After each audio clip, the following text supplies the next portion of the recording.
Ayan po, magandang gabi po sa ating lahat, mga kabiyaya. Gandang gabi po. Magandang gabi po. Magandang gabi po. Sarito. Magandang gabi po. Magandang gabi po. Magandang gabi po sa Magandang lahat. gabi po. Magandang gabi po. Magandang gabi po. Ayan, magandang gabi po sa ating lahat, Luzon, Visayas at Mindanao. Pati ang mga nakatira po sa mga abroad na kapwa ko Pilipino, magandang gabi po sa inyong lahat. At kung kayo ay nasa Western, malamang umaga ho dyan, kaya magandang umaga po sa mga nasa United States, mga nasa Western countries, Europe. Pagdating dito sa Asia, pare-pareho tayo ng oras. Siguro magandang gabi po. Anumang oras po ito, magandang araw po sa inyong lahat. Ako po ang inyong lingkod na si Edwin. Handa po akong magturo muli ng salita ng Diyos at maganda siguro kung manalangin muna tayo. I-commit natin kay Lord yung ating pag-uusapan ngayong gabing ito. O Diyos na makapangyarihan sa lahat, ako po Panginoon ay naniniklod sa inyong harapan na sa aming pagtuturo at pag-aaral na ito, Panginoon, ay patuloy mo kaming gabayan sa aming mga pag-aaralan, Lord. Ilayo mo kami, Panginoon, sana mga maling turo, bagkos ilantad mo po ang katotohanan. At pahintulutan mo, Panginoon, palagi, Lord, ang karunungan na meron ako ay manggaling lamang sa inyo, Panginoon. Let your Holy Spirit speak to us and guide us. At pahintulutan mo po palagi, Lord, na ako po, Panginoon, ay samahan mo sa aking pag-aaral. Hindi ko po ito salita, Panginoon, kundi salita mo ito. Kaya nais ko lamang maging mensahero ng iyong biyaya, Panginoon, sa gabing ito. Nakakatiwala ko po sa inyo, Panginoon, yung mga nakikinig. Salamat po sa buhay nila. Alam ko, Panginoon, na hindi aksidente.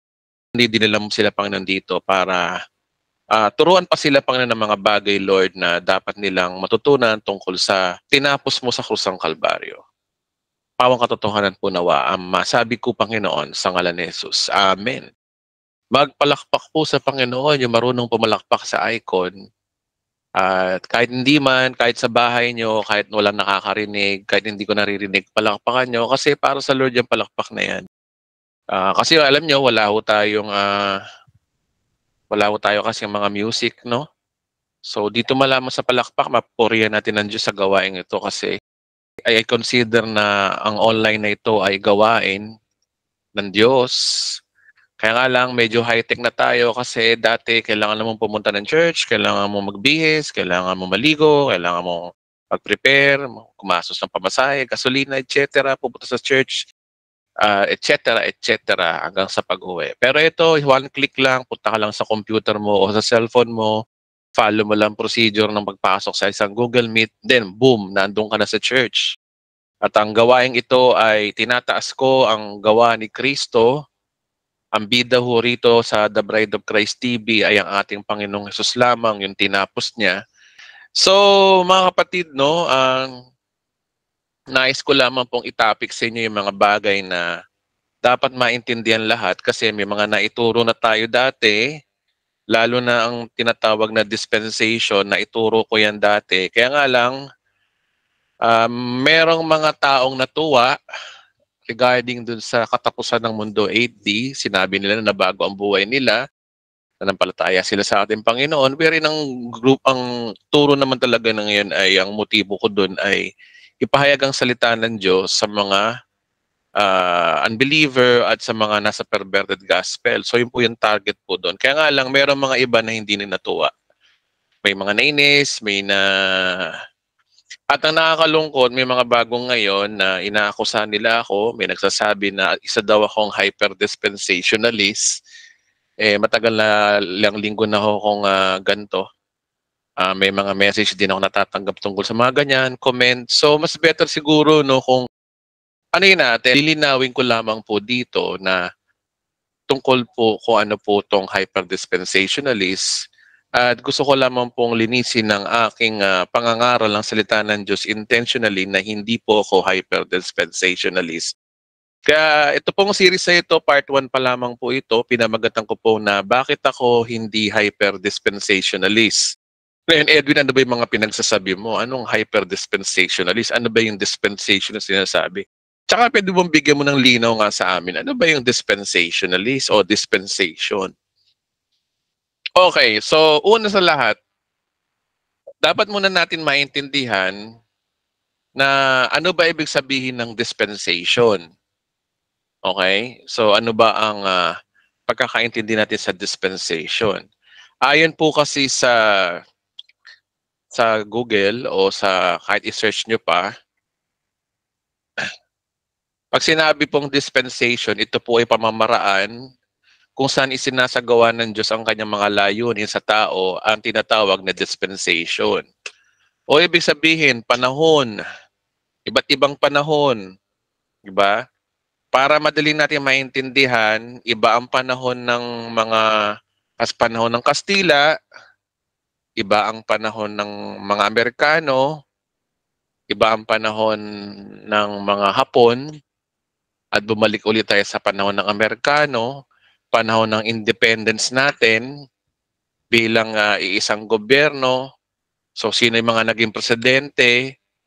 Ang mga kilala ko lang naging presidente na naabutan ko panahon ni, naku, malalaman yung edad ko. O sige, panahon ni Cory Aquino, panahon ni si Fidel Ramos. Iba yung panahon ni Estrada, iba yung panahon ni Arroyo, iba yung panahon ni Pinoy, iba yung panahon ni Duterte, iba yung panahon ni Marcos. So ibig sabihin guys, sa timetable ng buhay natin may kanya-kanyang panahon. So yun po ang pagkakaintindi po natin sa dispensation. Actually, sinabi na ho yan ng Biblia. Sinabi ko kasi ng Biblia, sabi sa Hebreo chapter 1 verse 1, ang Diyos na nagsalita nung unang panahon sa ating mga magulang sa iba't ibang panahon at sa iba't ibang paraan sa pamamagitan ng propeta. So maliwanag dito yung tinatawag na dispensation na may iba't ibang panahon, iba't ibang pangungusap ang Diyos sa pamamagitan daw ng mga propeta. Ito ay sinabi sa Hebreo chapter 1 verse 1. Ngayon po mga kapatid, gusto ko pong maintindihan nating lahat. Nung nag-aral tayo sa Katapusan ng Mundo Part 8D at Part 3 ng Katapusan ng Mundo, maraming nalito kung bakit ako nag-divide ng scripture. So ano ba kasi ang dahilan, Edwin? Bakit ka ba nagtuturo ng dispensation? Ito po kasi ang gusto kong statement dyan eh. Simple lang mga kapatid, ang Part 8D at Part 3, syempre, dapat alamin muna natin ang topic. Ang topic ko kasi doon, paano malaman ang totoong gospel? So yun lamang po yun, ang totoong gospel. So para malaman mo ang totoong gospel, doon ka magkakaroon talaga ng wisdom na galing sa Panginoon naman yung wisdom na yun. You should rightly divide the scripture. At sa magitan ng rightly dividing the scripture, aalamin mo kung ano yung mga dispensation kasi merong mga sinasabi sa Bible na hindi ho tayo ang kausap. Ang kausap ho, Udyo. Minsan kausap, Hentil. Minsan kausap, Kristiyano. Diba? Tatlo kasi ang tao sa Bible. Kaya dapat po natin maging wise tayo regarding dun sa ano ba yung dapat nating sundin. Kasi ang tanong, ano bang gospel para sa atin? Kaya yun ang dahilan kung bakit natin pinag-aaralan ng dispensation para malaman natin kung aling gospel ba ang ating ia-apply para saan daw sa ating kapanahunan. Ngayon 2024, nasa ang dispensation ba tayo? Yun po ang dapat natin maintindihan. At babasahin natin sa Biblia kung alin doon. Ang nakakalungkot, no, akala kasi nila, ang tinuturo ko raw, basahin ko lang daw natin yung kay Pablo lang daw. Which is very wrong. Kasi tignan nyo, sa video niya nakalagay doon na kapag usapang salvation, dapat we should rightly divide the scripture. At nataon nga lang talaga na naging mas malino kay Pablo yung mensahe ng biyaya. Diba? Nabanggit din to ng mga apostol. Siyempre, ng ating Panginoong Jesus, galing to sa kanya. I remember, nakalagay sa Bible na the law was given by Moses, but grace and truth came through Jesus Christ. So, kanino nang galing yung grace? Hindi kay Pablo, kundi kay Kristo mismo. Dahil siya yung siya yung nagligtas sa atin eh. Yun po yung ibig ko sabihin doon. Ngayon, bakit natin kailangan ng dispensation? Review lang tayo, no? So, ibig sabihin mga kapatid, ang motibo natin kung bakit natin kailangan pag-aralan ng dispensation para ma-divide natin ang Biblia. Malaman natin dito kung alin ba yung para sa ating gospel. Kasi usapang salvation ang issue rito eh. Ganito mga kapatid pag sinabing salvation, we should rightly divide the scripture.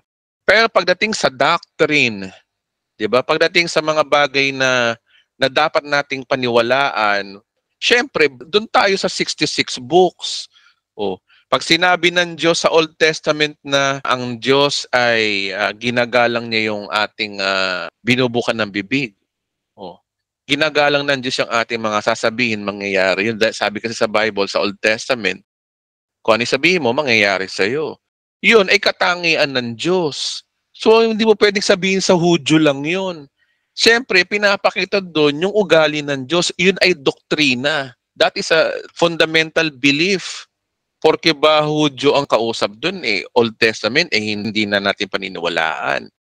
Ang issue lang kasi pag gospel na pagdating sa salvation natin. Pero pagdating sa mga bagay na doktrina, limbawa ang Diyos ay manlilikha. Sinabi sa Genesis, ano yun, di mo paniniwalaan porque ang Genesis ay Old Testament books. 'Di ba? Yun kasi nangyari Akala kasi nila ganun yung ating tinuturo.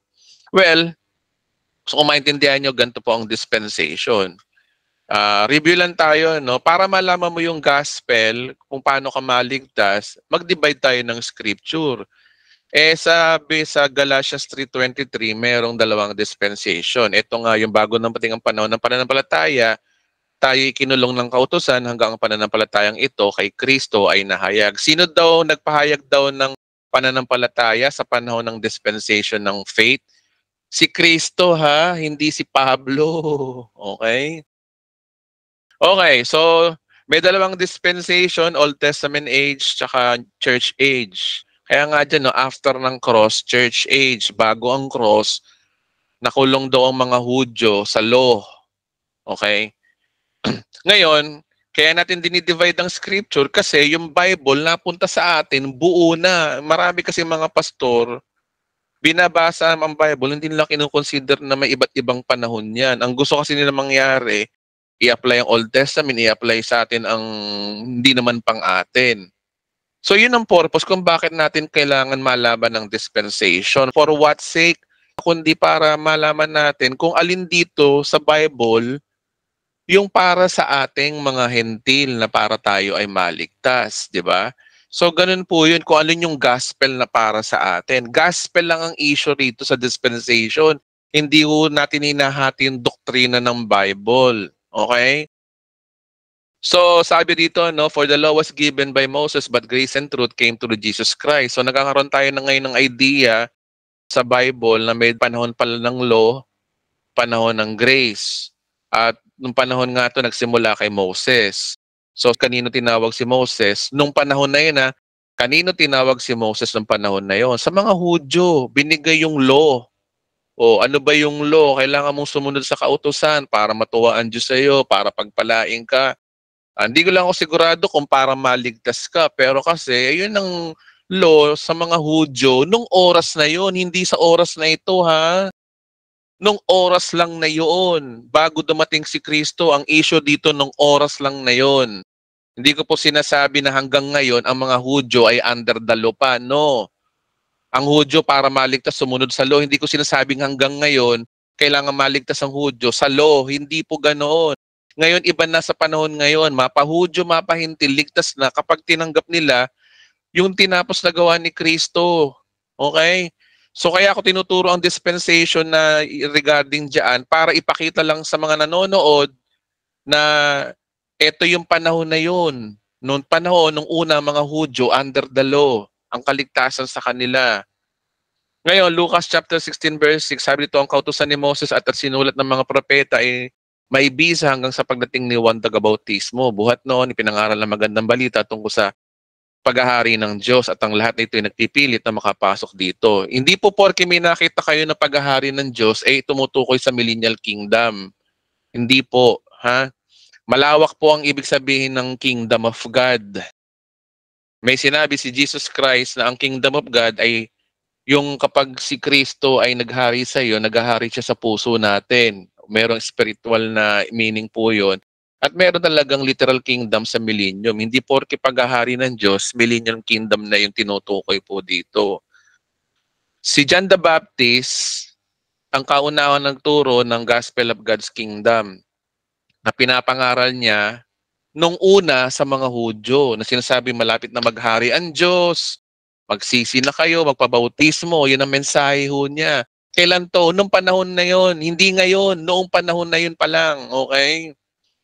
Next, Mateo, ito pa pinaka-controversial na verse na ewan. Ngayon dumating si Jesus, ngayon ang sabi rito, kanino ba tinawag si Jesus? Sabi ni Jesus kasi sa Mateo 15:24, sa mga naliligaw na tupa ng sambayanan ng Israel lamang ako sinugo. Sinugo ng pangangaral nung time lang na yon. Hindi ko sinasabi po na sinugo si Jesus sa Hudyo lang. Okay? Hindi po ganun mga kapatid. Ang sinasabi ko ho doon, nung time lang na yon, nung panahon na yon, dapat natin maintindihan, nung oras na yon, si Kristo ay sumailalim under the law. Kasi sabi naman kasi rito sa Galatians chapter 4, verse 4 to 6, sinugo ng Diyos ang kanyang anak, which is si Jesus, sinilang siya ng isang babae, which is si Maria, at namuhay sila sa ano daw? Sa ilalim ng kautusan para palayain ang mga nasa ilalim ng kautusan. Pinapaliwanag ko lang po doon sa video na yon na yun po ay makita natin, maintindihan natin yung ministry ni Jesus Christ noong time na yon, majority ay sa mga Hudyo. Meron din siyang mga ministry na ginawa niya sa mga Hentil. Hindi nangangahulugan na included lang siya sa mga Hudyo hanggang ngayon. Hindi po ganoon. Nung time lang na yon, naka-primary lang siya nung time na yon sa mga Hudyo, sa oras lang na yon. Kaya yun ang dahilan kung bakit yung mga ibang mga sinasabi niya sa Bible, sa Mateo, Marcos, Lucas 1, karamihan doon mga sinasabi niya ay yung kausap niya pang Hudyo, kaya mag-ingat din tayo. So magitan ng properly hermeneutics na inaalam natin sino bang kausap ni Christ dito ng oras na ito. Sino ba to? Halimbawa, may sinabi si Jesus Christ na paano maligtas? Ang kaligtasan sa kanya sumunod sa kautusan. Di ba, one time may nagtanong sa kanya na isang mayaman, paano daw maligtas? Ang sagot ba naman ni Christ, sundin mo ang kautusan? O, nung oras lang na yun, kailan ba yung panahon na yun? Si Jesus Christ, sa panahon na yun, hindi pa namamatay. Nasa mga Hudyo pa lang siya. Kaya ang itinuro niya, imbis na manampalataya doon sa tinapos niya, ang sinasabi niya, sumunod sa kautusan. At saka kasi, remember, ang kausap ni Jesus Christ doon, medyo may pagkamayabang yung mayaman doon. Sabi niya, nasunod na ron niya ang kautusan. O, diba? Kaya sabi ni Christ, o sige, kung nasunod mo ng kautusan, lahat-lahat, o sige, sumunod ka sa akin, pamigay mo yung ari-arian. So yun like specific lang na yun, pero it doesn't mean na si Jesus Christ ay pang-including na at di natin susundin at kay Pablo, hindi po ganun po ang ibig ko sabihin ho doon. Dapat maging malinaw sa atin sa lahat, that is only for dispensation. Kinukwento ko lang po nung panahon na yun. Okay? Okay, so si Jesus nung panahon na yun, nung oras lang na to, nasabi niya na ang ministry niya sa oras na yun ay para sa mga Hudyo. Gaya ng halimbawa, Mateo 24, hindi nabanggit ang rapture doon, hindi nabanggit ang doon, ang binabanggit lang doon, yung second coming of Christ. O bakit? Kasi nung oras na yun, kausap niya mga Hudyo. So hindi yun para sa mga Kristiyano, at sinabi pa nga ni Christ doon, di ba, ang manatiling tapat hanggang wakas ay siyang maliligtas. O anong kaligtasan ba binabanggit ni Christ doon? Ano ba yung manatiling tapat doon? Una, kausap niya mga Hudyo. Pangalawa, yung manatiling tapat doon, saan? Manatiling tapat na kailangan mong mabuhay hanggang matapos ang Great Tribulation. Ang tinuturo doon is a physical salvation. Dapat kasi natin maintindihan na ang salvation, merong spiritual salvation, merong physical salvation. Ang spiritual salvation, mapahudyo, mapahintil, kasama tayo sa spiritual salvation, naligtas tayo. Pero during tribulation age, since wala na tayo doon, dito naman tinuturo ni Kristo yung physical salvation sa panahon ng tribulation ng mga Hudyo. Dahil mga Hudyo ng oras na yon ay hindi naman na-rapture. Kasi nga, kaya naman di sila na-rapture. Dahil sila ay hindi na nampalataya kay Kristo, ni-reject nila si Kristo. Mga Judaism, mga naiwan. Unbeliever pa rin sila. Ngayon, binigyan sila ng Diyos na ni Kristo ng panguna na tumakbo sila sa ilang. wherein yun nga yung mangyayari, balang araw, ang mga Hudyo magtatakbuhan yan sa Petra, sa Jordan. Wherein napag-aralan na natin yan sa Part 8C. Di ba? So anong issue na naman dito? It is all about i-consider natin ang tinatawag na dispensation. Kasi nga ang issue rito is all about dispensation. Oh, ganun din ang mga alagad. Sabi rito, no, ang 12 ito ay sinugo ni Jesus sa kanyang pinagbilinan. Huwag kayong pupunta sa lugar ng mga Gentiles at alimang bayan sa Samaritano. Sa halip, hanapin ninyo ang mga nawawalang tupa ng sambayanan ng Israel. Sila ay tinawag para sa mga sambayanan ng Israel. Kailan? Nung panahon lang na yun. Oh. Hindi habang buhay silang nasa Israel. Remember, si Pedro, nung kahuli-hulihan, tinawag din siya sa mga Hentil. Di ba nasulat yung sa Acts na si Cornelio, ginamit siya ng Diyos doon. Oh. Ano ba si Cornelio? Isang Hentil. Di ba? Ang issue ho kasi dito, nung oras lang na yon, kaya ang drawing ko dyan, yung mga alagad, yung nasa green na yan, nung oras lang na yun, para lang na maintindihan natin ng Bible. Ngayon ito, kaya ko to pinakita to dati sa video na yung writer, agaya niya, no, yung mga writer dito, si John, Peter, and James, majority ng mga audience nila, mga Hudyo talaga. So, ibig sabihin, kung may nabanggit man sila na regarding to sa kautusan, unawain natin. Hindi yung porke sinabi nila yung kautusan, susundin natin yung kautusan. Diba?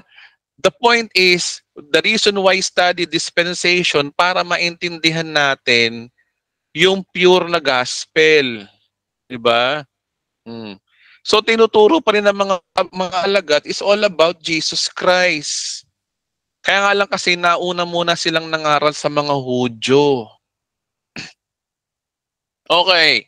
Sabi rito, no, ang utos ni Christ sa kanila, umayo kayo at pangaral ang dumarating na ang kaharian ng langit o yung gospel of God's kingdom message. Di tayo masyadong pamilyar sa gospel of God's kingdom, pero it doesn't mean na hindi na ito para sa atin. Remember, si Kristo, darating ang panahon na maghahari siya, magiging hari din natin siya sa millennial kingdom. Oh. So it doesn't mean na hindi tayo kasama sa gospel of God's kingdom. Ang gospel of God's kingdom ay gospel of grace, pareho lang po yan para sa mga Hudyo at mga Hentil sa panahon ngayon.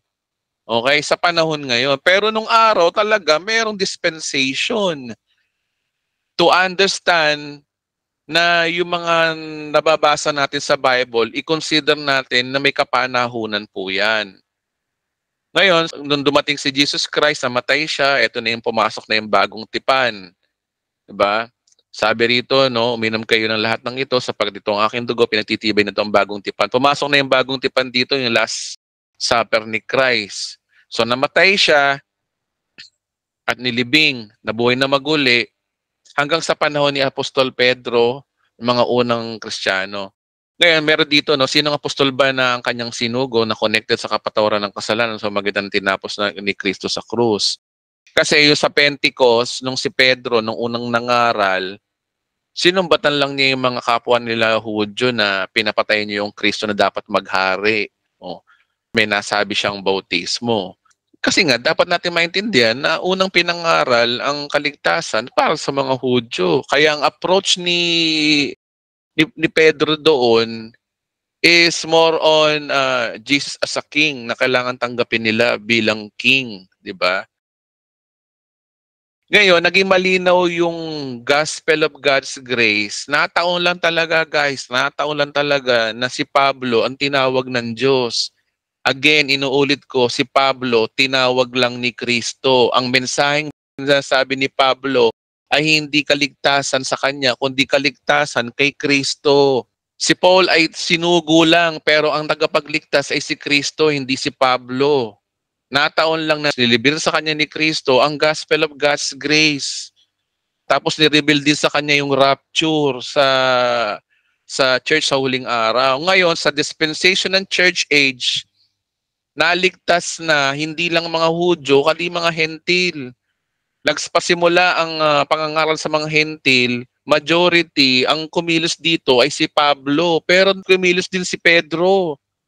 na isang Hudyo. Si Pablo, Hudyo. Kaya tinawag sila, nag-upgrade lang ang salvation nung una sa mga Hudyo. Ngayon sa mga Hentil na, ganun po yun.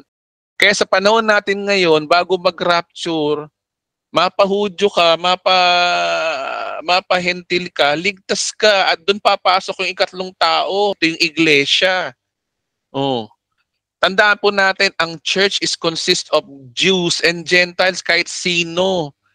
Oh, ang liwanag sa John 3:16, ang sino mang manampalataya sa kanya. Ibig sabihin, pag sinabing sino man, mapahudyo ka, mapahintil ka, ligtas ka. Yun po yung tinuturo nun. It is all about dispensation.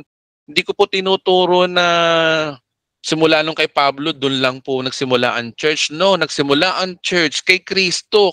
Sino ba nagmamay-ari ng church? Si Kristo. Ano ba si Pablo? Alagad lang po yan.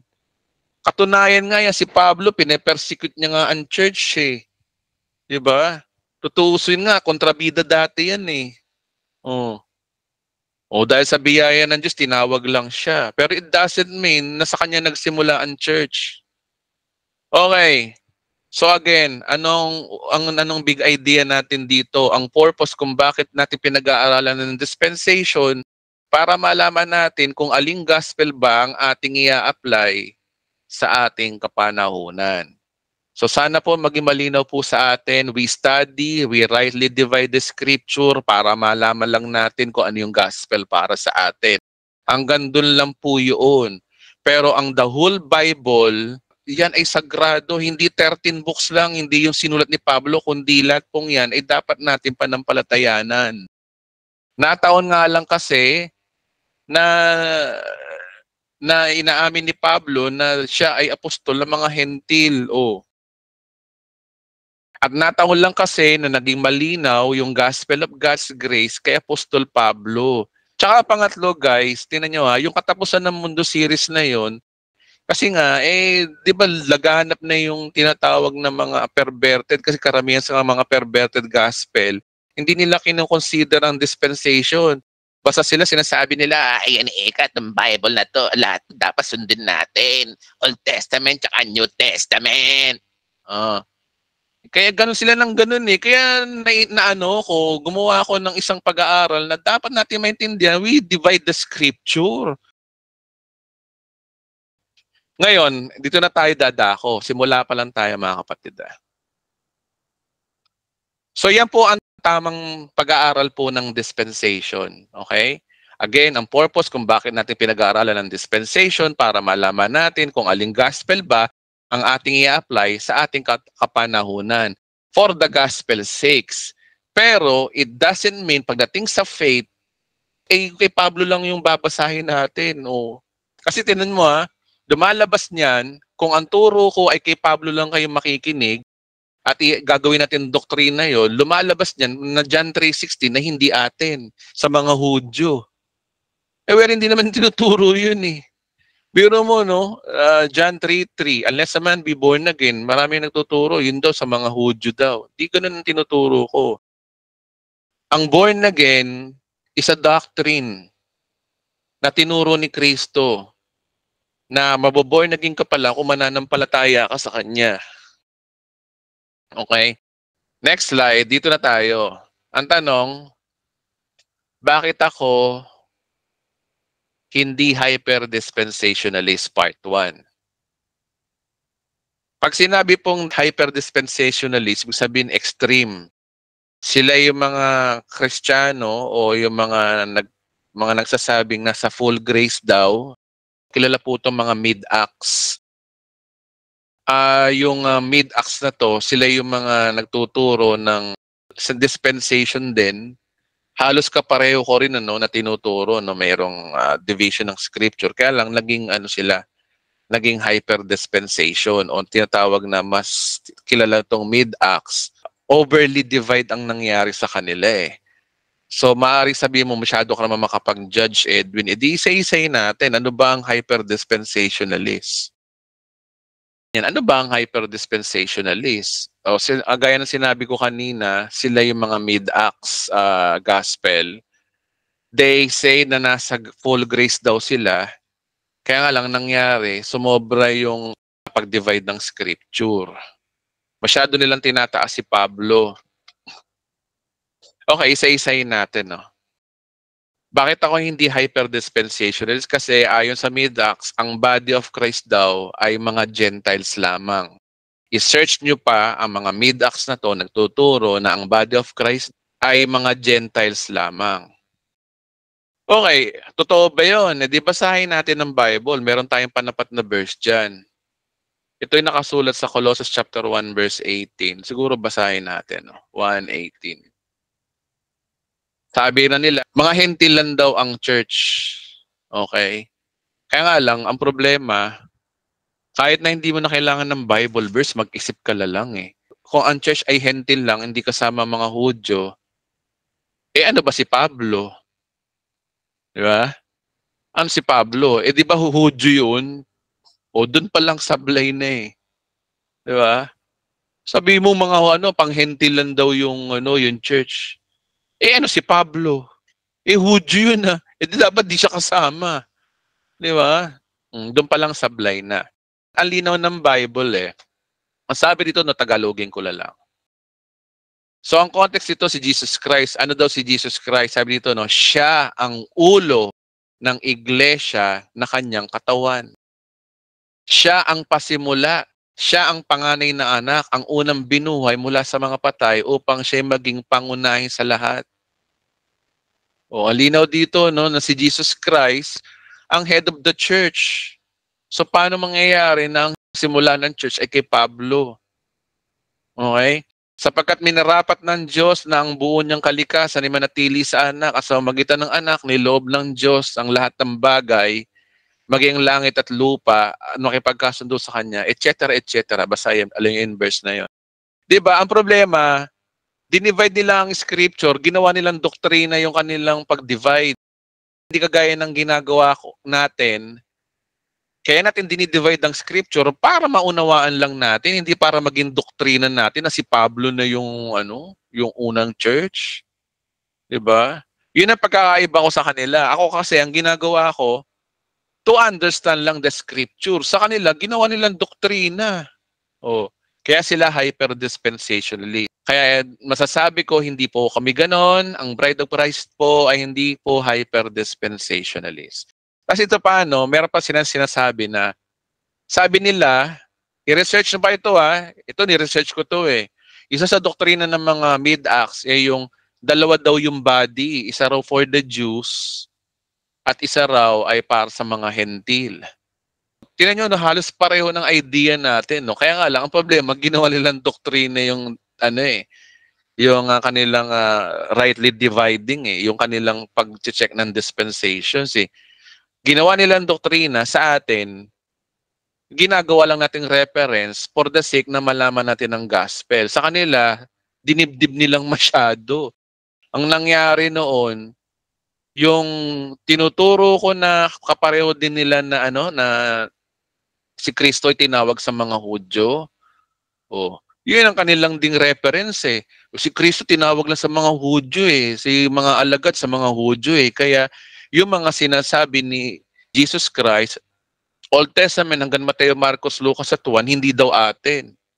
Kawawa naman tayo kasi sa John 3:16 nakalagay doon ang sino man manampalataya sa kanya eh. So sablay, tingnan nyo, napaka-deceiving po ng Mid-Acts. At nagmumukha nga namang Mid-Acts nga naman ako kasi nga, ganun din ang tinuturo ko. Well, ang aking pagdidivide ng scripture ay hanggang lamang po, for the sake lang na malaman natin ang gospel. Pero hindi natin ginagawang opisyal na doktrina po yun. Porke ba si Pablo ay tinawag sa mga hentil? Si Pablo na ang tagapagligtas natin? Oh, no way. Hindi po ganon. So basahin natin sa mga verses na nagpapatunay na sablay ang Mid-Acts dito ay yung sa 1 Corinthians, 1 Corinthians chapter 12, verse 13. Iba daw yung katawan daw ni Kristo, bari dalawa daw.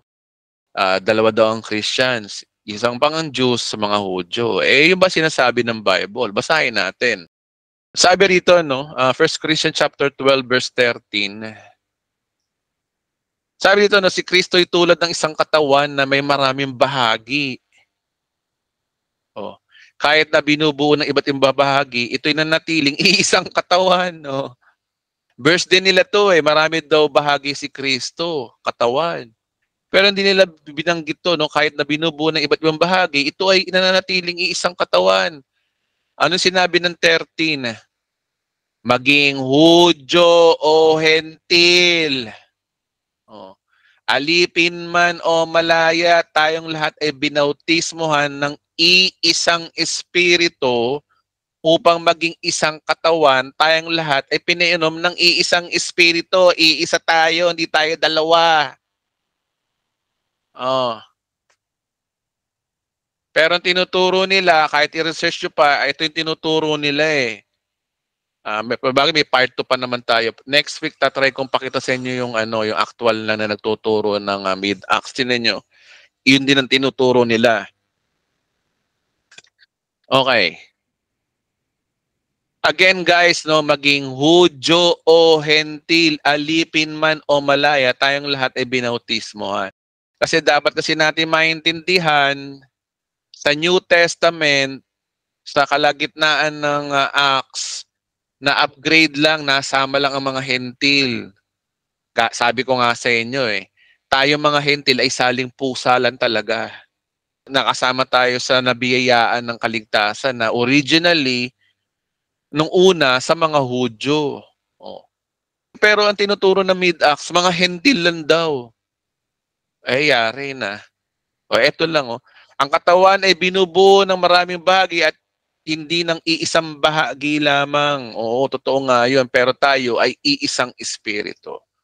Spam verse, hindi dalawa ang body, hindi Hudyo at Hentil lang, kundi iisa lang.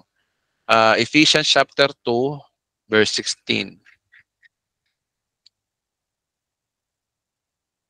Sabi rito, no, sa magitan ng kanyang kamatayan sa krus, pinakasan niya ang kanyang alitan, pinagkasundo sila sa Diyos, at pagbubukod ng iisang katawan.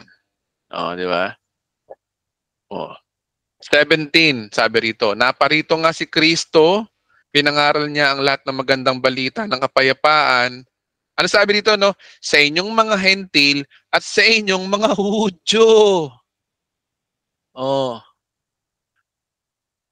Hindi mga Hentil lang, kasama mga Hudyo. Daming sablay chapter 4, verse 4 din ng Ephesians, ang linaw dito. May isang katawan at isang espiritu tulad na may isang pag-asa ng tayo tawagin ng Diyos. Iisa lang tayo, mapa-Hudyo, mapa-Hentil. Pero ang tinuturo ng mid-acts, simula daw to kay Pablo.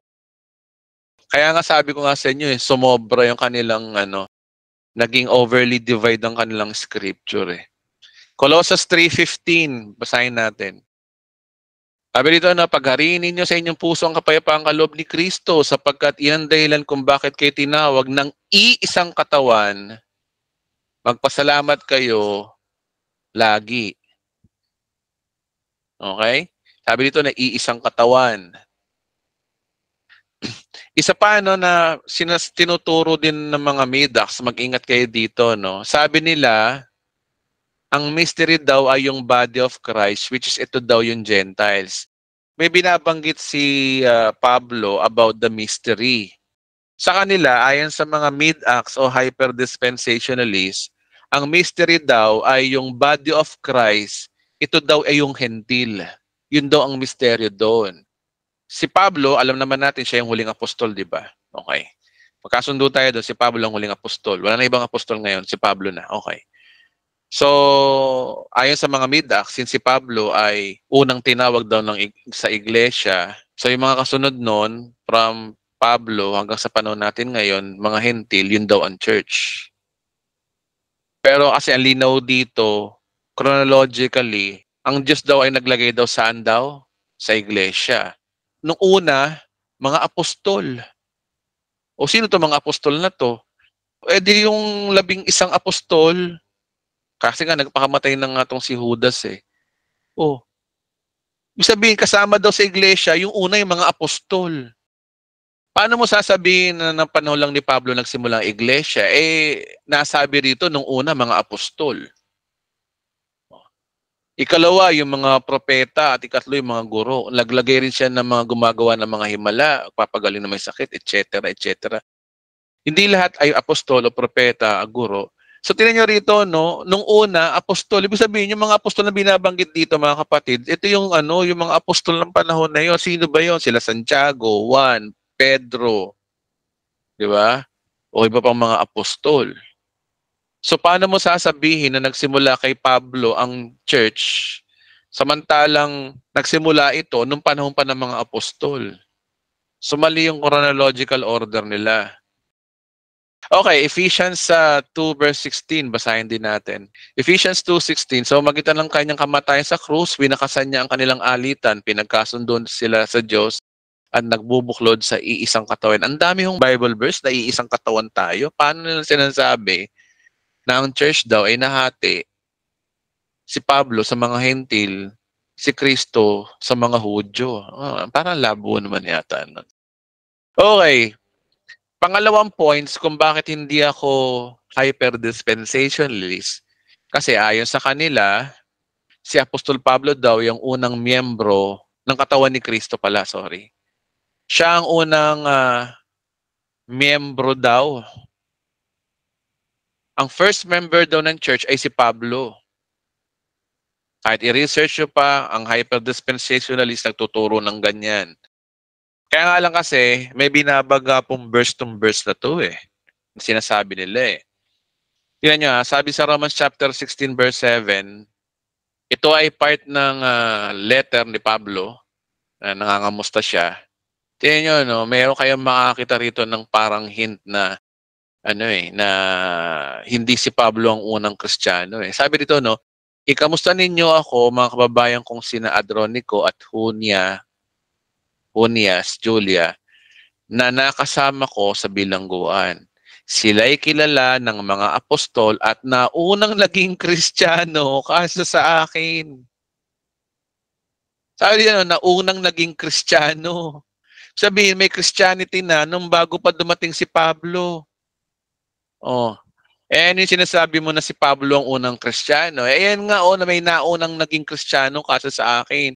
Sino daw yung mga naunang Kristiyano? Si Adronico, si Junia, si Julia, na nakasama daw niya sa bilangguan. Sila ay mga kilala ng mga apostol. May mga apostol pa. Sino itong mga apostol na to? Siyempre, sila Pedro. At naunang naging Kristiyano kaysa sa akin. Sabi, naunang naging Kristiyano daw mga apostol, itong mga taong to, bago kay Pablo. Ibig sabihin, mayroon nag-i-exist na Kristiyano bago dumating si Pablo. Anyari. Pangalawa, foundation daw si Pablo, di ba? Si Pablo daw ang foundation. Actually, ito yung sinasabi ko kanina. Meron silang verse na nagpapatunay na si Pablo daw ang foundation daw ng church. Okay? Ito ay nakasulat sa unang Korinto chapter 3 verse 10. Ito basahin natin. Ito yung verse nila ng mga mid-acts o hyper-dispensationalists. Ayon sa kagandang loob ng Diyos sa akin, inilagay ko ang pundasyon tulad ng isang mahusay na takapagtayo. Iba naman nagpatuloy na pagtatayo ng gusali, ngunit dapat maging mag-ingat sa bawat pagtatayo. So sinasabi diyan si Apostol Pablo daw, dahil sa biyaya daw ng Diyos sa kanya, no? Inilagay daw niya yung pundasyon. Tulad ng isang mahusay na tagapagtayo. So ang pagkakaintindi nila dito, yung pundasyon na to, ito yung church. At iba naman nagpatuloy, may nagpatuloy pa raw yung mga gusali, yung sumunod na mga early father churches. Ngunit dapat maging maingat na tagapagtayo. Tingnan ang problema sa kanila, hindi sila tumitingin sa context. Ano ba yung context nito? Ngayon ang tanong dito, dapat kasi nating malaman na bago mag-verse 3, mayroong verse 9. At pagkatapos ng verse 10, may verse 11. Hindi nila ito binasa, itong 11. Pero tingnan nyo, sabi sa 11, sapagkat wala ng ibang pundasyon maaring ilagay maliban sa nailagay na. Sino daw yun naglagay daw ng talagang totoong pundasyon? Walang iba kundi si Kristo Jesus. Hindi nila binasa to. Oh. Naglagay siya ng pundasyon, pero meron pang nauna sa kanyang pundasyon. Sino? Si Kristo Jesus. O paano nila sasabihin na may pa-verse pa sila? Ang liwanag dito, si Kristo Jesus yung pundasyon. May nauna na, kaya sabi dito na sapagat wala ng ibang pundasyon na maaring ilagay maliban na ilagay na. Ayun o, nailagay, past tense, nailagay na. Kahit tingnan niyo pa to sa King James, pareho din ang sinasabi. Sige, basahin natin sa King James. Ito toong sinabi. For other foundation can no man lay than that is laid. That is laid. Ano daw? That is laid. Past tense, nailagay na. Sino daw? Which is Jesus Christ. Tayo sa paano, dapat natin maintindihan ang history ni Pablo. Si Pablo, siya yung nagpe-persecute sa church. So how come na siya mauuna sa church kung pinapersecute niya na ang church noon? Oh, basahin natin na patunay, Acts 8:1.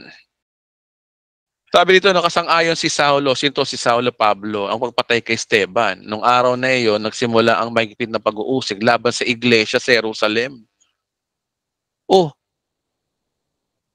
pinipersecute ni Pablo ang iglesia sa Jerusalem. Ibig sabihin, bago pa nako-convert si Pablo, may iglesia na.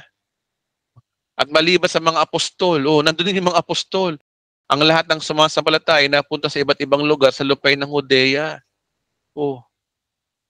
So paano mo sasabihin na si Pablo ang superior sa lahat? Samantalang persecutor nga siya nung dati. Kinakatakutan siya ng mga apostol. Ibig sabihin nung una, may Kristiyano na bago dumating si Pablo. Proper dispensation din kasi. Galatians chapter 1 verse 13. Sabi ni Pablo, inamin ni Pablo to hindi kaila sa inyo kung paano ko ako namumuhay ng bilang masugid na kaanib ng relihiyon ng mga Hudyo. Walang awa kung inusig ang iglesia ng Diyos at sinikap na ito'y wasakin. So, nung una daw, noon daw inusig niya ang iglesia ng Diyos. May iglesia na pala ang Diyos nung araw, noon. So paano magiging una si Pablo sa katawan ni Kristo at sa pundasyon kung ang katawan ay bago si Paul? Diba? So ito ay maling pananampalataya na ituro si Pablo na ang una sa katawan daw ni Kristo. Ito pa, kaya hindi ako hyper-dispensationalist kasi ayon sa mga mid-acts, ang mystery na binigay daw kay Pablo ay yung si Pablo daw ang una sa body of Christ.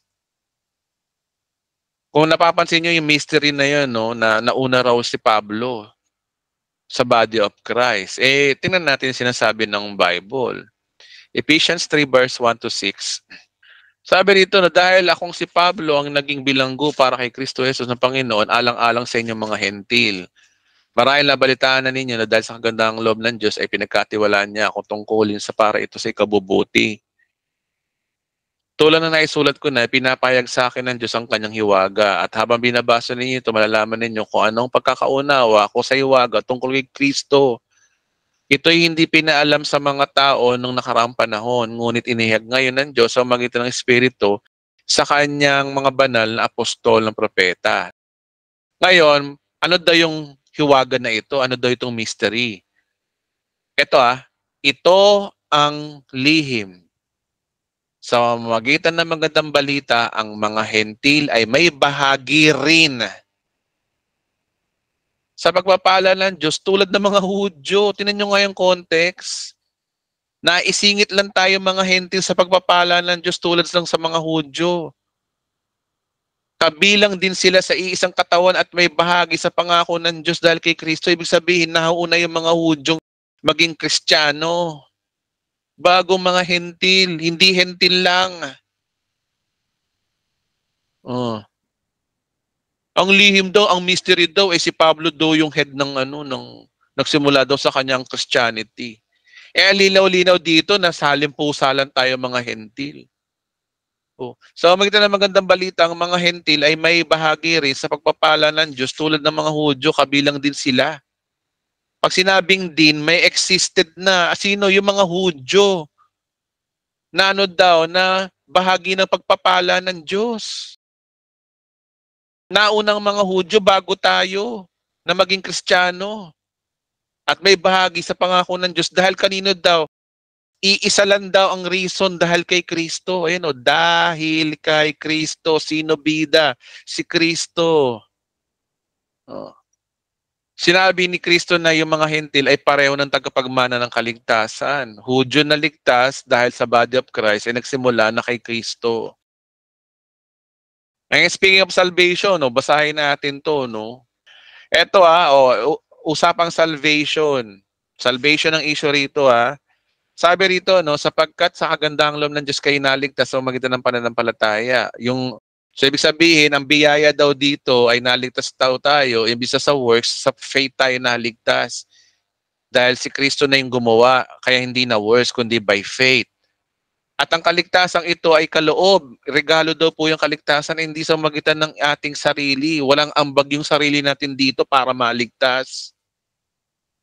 Verse 9, hindi ito bunga ng inyong mga gawa, kahit walang dapat ipagmalaki sino man. Kaya wala tayong dapat ipagmalaki kapag tayo naligtas. Sa langit, walang ipaglamalaki kung ba't sila naligtas. Naligtas sila, naligtas tayo dahil sa awat biyaya ng Diyos. Kaya ang papuri sa Diyos ay mangyayari sa kalangitan. Ngayon, kung sasabihin mo ang salvation mo dahil sa religion mo, dahil sa ambait-bait mo, may pagmamalaki ka. Kaso hindi ganun na maliligtas. Ang maliligtas walang ipagmamalaki. Kaya nga sa langit, pinupuri ang Diyos sa mga tao Oh. So malinaw na sa atin to Verse 10. Ito yung pagkatapos mo maging Kristiyano, ano mangyayari? Sapagkat tayo nilalang ng Diyos, nilinga tayo sa magitan ni Kristo upang iukol natin ang ating buhay sa paggawa ng mabuti. After you save, good works will follow. Yan ang layunin pinili ng Diyos para sa atin nung una. Nung una pala, plano na ng Diyos sa atin to na tayo maligtas sa pamamagitan ng pananampalataya lang. At gagantihan natin ng kabutihan, hindi tayo aabuso sa kasalanan. Verse 11, ito na. Salvation ng issue context 11. Kaya't alalahanin ninyo dati ninyong kalagayan. Kayo'y ipinanganak ng mga hentil. Sino kausap ni Pablo dito? Tayo mga hentil at dito ang tawag sa inyo ng mga Hudyo. Ang hentil pala, nagsimula yan, ang tumawag pala sa atin yan ay hindi yung sinabi ng mga theologians, kundi mga Hudyo pala ang may tawag sa atin na tayo hentil. Sa kanila nagsimula yung division ng Jews and Gentiles, sila nagsabi noon. Ulitin natin Kaya't alalahanin ninyo dati ninyong kalagayan, kayo pinanganak na mga hentil. At dito ang tawag sa inyo ng mga Hudyo. Ang mga Hudyo pala ang nagtawag sa atin na yung katagang hentil.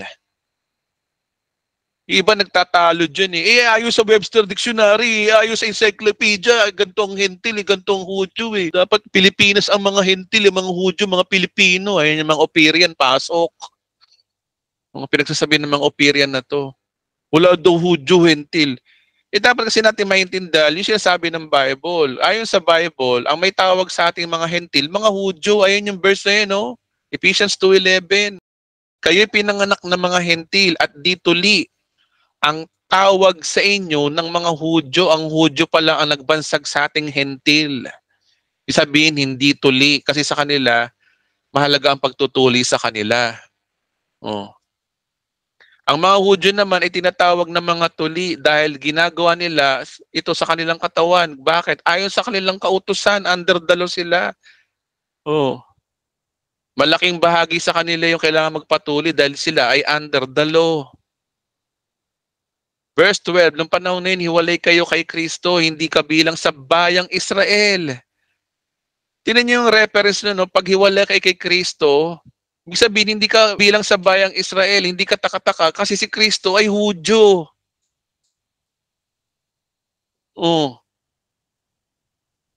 Dapat kasi natin maintindihan mga kababayan, ang Bible sinulat para sa mga Hudyo.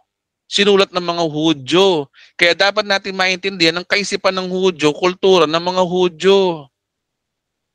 Hindi ko tayo mga hentil ang madalas kausap dyan. Kaya nga we divide the scripture. Hanggang doon lang yung pag-divide ng scripture. Kapag hiwalay kay pala kay Kristo, hindi ka pala kabilang sa bayang Israel. Yun ang ibig sabihin dito. So originally, ang church talaga ay sa Israel. Ang unang naligtas. At hindi sa klaw ng tipan na nababatay sa pangako ng Diyos. Hindi tayo kasama sa pangako ng Diyos. Noy nabubuhay kay sa mundo at walang pag-asa at walang Diyos. Tayo daw mga Hentil, wala daw tayong pag-asa. Ibig sabihin guys, biyaya lang ng Diyos sa atin masama doon sa mga maliligtas kagaya ng mga Hudyo. Kaya ang kaligtasan ay Hudyo at mga Hentil, hindi sa Hentil lang. Oh. Verse 13, ngunit ngayon dahil sa inyong pakikipag-isa kay Kristo Jesus, kayo na dati malayo sa Diyos, inilapit lamang sa magitan ng dugo ni Kristo. Sinong tayo to? Tayong mga Hentil. Talagang naawa lang ang Diyos sa atin. Pero kung tutusin, hindi tayo kasama. Dapat sa Israel, kaso nga nireject ng Israel ang Kristo nila, kaya bumalik na sila sa mga Hentil. Yung kasi yung history nila guys ang plano ng Diyos, maligtas ang buong mundo sa pamamagitan ng mga Hudyo. Kaso itong mga Hudyong ito nireject si Kristo. Kaya ang ginawan paraan ng Diyos dahil ang tao nga ay may free will, tinanggap ng Diyos ang pag-reject ng mga Hudyo sa Kanya. Kaya ang ginawa ng Diyos, sinama na tayo mga Hentil na iba yung plano. May plan B siguro ang Diyos doon. O, dahil ni-reject ng mga Hudyo, ganito gawin natin. O, ginamit niya si Pablo para mangaral sa mga Hentil. Ganun po nangyari ho noon. Pero originally talaga, nagsimula talaga ang kaligtasan muna sa mga Hudyo. Na ang church is consists of Jews and Gentiles. Verse 13, sapagkat si Kristo na mismo ang nagbigay sa atin ng kapayapaan dahil ang mga Hudyo at ang mga Hentil ay kanyang pinag-isa. Linaw-linaw yung istorya ng Bible. Hudyo, kaligtasan by the law. Dumating si Kristo, unang tinawag, mga Hudyo din para maligtas bilang Kristiyano. Ang nangyari, ni-reject ng mga Hudyo si Kristo. Kaya ang ginawa ni Kristo, tinawag niya si Pablo para sa ating mga Hentil. Ganun po ang istorya po ng Bible. Lumalabas talaga na secondary lang tayo mga Hentil na dapat maligtas. Ang primary talaga mga Hudyo kung tutuusin. Mauuna. Kaya nga lang, nauna tayo mga Hentil na bago dahil kasi itong mga Hudyo to, titigas ng ulo. Yun po yung istorya ng Christianity mga kapatid. Christianity is consists of Jews and Gentiles. Ano yung sinasabi mo, Edwin? Dapat i-divide yung scripture. Dapat tayo kay Pablo, tapos sila sa mga Hudyo. May mga pilosopong ganyan sa comment Inuulit ko, nagdi-divide lang tayo ng scripture para mapag-aral lang natin kung alin yung gospel sa atin, hanggang doon lang yun, hindi yung doktrina. Inaakusahan nila ako na ako daw ganun. Naku po, Panginoon ko. God knows. Okay, so malinaw na sa atin na we divide the scripture and dispensation para malaman, mapag-aral lang natin ang gospel. Pero it doesn't mean gawin natin doktrina ang dispensation na ginagawa ng mga mid-acts at hyper-dispensation na doktrina sa kanila. Si Pablo daw ang simula doon ng iglesia. Porque ba kay Pablo binanggit yung gospel of grace? Kay Pablo na nagsimula ang church? Ano yung mga Hudyo? Diba? Dito pinapakita sa verse na to, ang priority talaga ng Diyos nung una, mga Hudyo, sumunod mga Hentil, na unang mga Hudyo. Kaya ang Biblia, ituring natin to na ang Biblia ay ito ay galing sa mga Hudyo. Verse 15, pinawalang bisa niya ang kautusan pawang mga utos at alintuntunin upang ang mga Hudyo at mga Hentil ay maging iisang bayan na lamang. Yung pala yung purpose na yun, linaw dito sa Ephesians. Pinawalang bisa pala ni Kristo ang kautusan at alintuntunin upang daw yung mga Hudyo at mga Hentil ay maging iisang bayan na lamang. Kaya nga yung New Jerusalem sa Revelation chapter 21, yung New Jerusalem, inahalin tulad daw sa babaeng ikakasal, babaeng bride. Kasi nga, ang New Jerusalem sa Revelation chapter 21, verse 8, verse 8 ba yun? Basta yun. Ang New Jerusalem doon, ay hindi porke Jerusalem, ay Hudyo lang, hindi.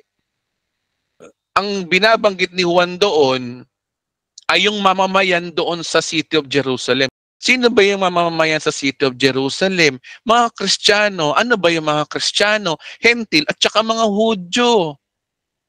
Yun yung prophecy. At ito yun, no? Upang ang mga Hudyo at mga Hentil ay maging iisang bayan na lamang na dating hindi. Ano purpose? At sa ganito'y maghari ang kapayapaan. Kaya harmonize talaga ang scripture kung mayroon kang banal na spirito eh.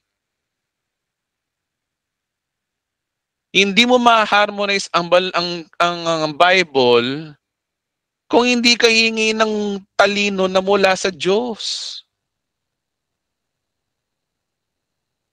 Oh. Verse 16, sa pamamagitan ng kanyang kamatayan sa krus, winakasan niya ang kanilang alitan. Di pagkakasundo sila sa Diyos at pagbubuklod ng iisang katawan. Naparito nga si Kristo at pinangaral sa lahat ang magandang balita ng kapayapaan sa inyong mga hentil at sa inyong mga Hudyo. Hindi hentil lang, laging kasamang Hudyo, pareho sila. Oh. Kaya hindi po ako nagtuturo na ibang kaligtasan sa mga Hudyo, ibang kaligtasan sa mga hentil. No, iisa sila. Ang division ko po sa Hudyo sa mga hentil, pagdating lang sa topic ng about salvation, kung paano maligtas. Pero pagdating sa kaligtasan, in general, nagsimula ito mula kay Kristo, sa mga apostol, hanggang sa panahon natin. Kasama sila Pablo doon, kasama sila Pedro doon, lahat mula. Kaya ang Christianity nagsimula 33 AD, hindi 34 AD. Oh. 18, dahil kay Kristo tayo kapwa nagkalapit ng presensya sa Ama sa pamamagitan ng isang Espiritu. Sa makatuwid, hindi na kayo dayuhan o taga-ibang bansa. Tayo daw mga hindi na tayo dayuhan o taga-ibang bansa sa mata ng mga Hudyo, kundi kababayan na ng mga hinirang ng Diyos. Sino yung hinirang ng Diyos? Mga Hudyo at kabilang sa kanyang sambayanan. Tinan niyo to, no? Si Pablo na may sabi nito eh, oh. Paano magsasabi na sa kanya magmumula ang church na Gentiles, samantalang sinasabi niya rito, nililifap niya rito yung mga Hudyo. Tsaka pangatlo, Hudyo si Pablo. Oh. Di ba? Sa pagtuwid, hindi na kayo dayuhan at taga-ibang bansa. Ano ibig sabihin dito? Sa mata ng mga Hudyo. Okay? Sa mata daw ng mga Hudyo, hindi na daw tayo dayuhan at taga-ibang bansa. Bakit? Kundi kababayan na raw nila ang mga Hudyo o hinirang ng Diyos. At ano daw kabilang, added tayo na dagdagan. Kumbaga sa jeep, napasabit lang tayo na jeep ng kaligtasan, sumabit lang tayo, naisama tayo, salimpusalan talaga. At kabilang sa kanyang sambayanan dahil sa biyaya ng Diyos. Oh. 20, tulad ng isang gusali, kayo'y itinayo ng pundasyong inilagay ng apostol at ng mga propeta. Pag mga propeta, Old Testament, pag mga apostol, New Testament. Na ang batong panulukan ay si Kristo, si Jesus ang bida. Sa pamamagitan niya, ang bawat bahagi ng gusali nagkaugnay-ugnay at naging isang banal na templo ng Panginoon. Dahil sa inyong pakikipag-isa sa Kanya, kayo man ay kasama nilang naging bahagi ng tahanan ng Diyos sa pamamagitan ng Espiritu. O guys, ang linaw-linaw ng binasa natin. Buong chapter 2 binasa natin. Ang linaw-linaw. Ang mystery na tinutukoy para kay Pablo ay yung mga hentil ay nasama lang sa kaligtasan. Yun po yung mystery. Hindi yung si Pablo ang simula ng simbahan. Ngayon, ayon sa ating pag-aanalisa, sa pananaw nila, rightly dividing. Pero hindi, na-overly divide sila. Pag sinabing rightly dividing, tamang pag-divide, hindi overly dividing. Tayo nagtuturo ng rightly dividing, pero hindi tayo nagtuturo ng overly dividing o wrong dividing the scripture. Magkaiba po yun. We divide the scripture kung anong issue is all about our salvation, pero pagdating sa doktrina, we should consider the whole Bible. Kaya atin yung mga turo nila, no, yung John 3:16 di raw sa atin.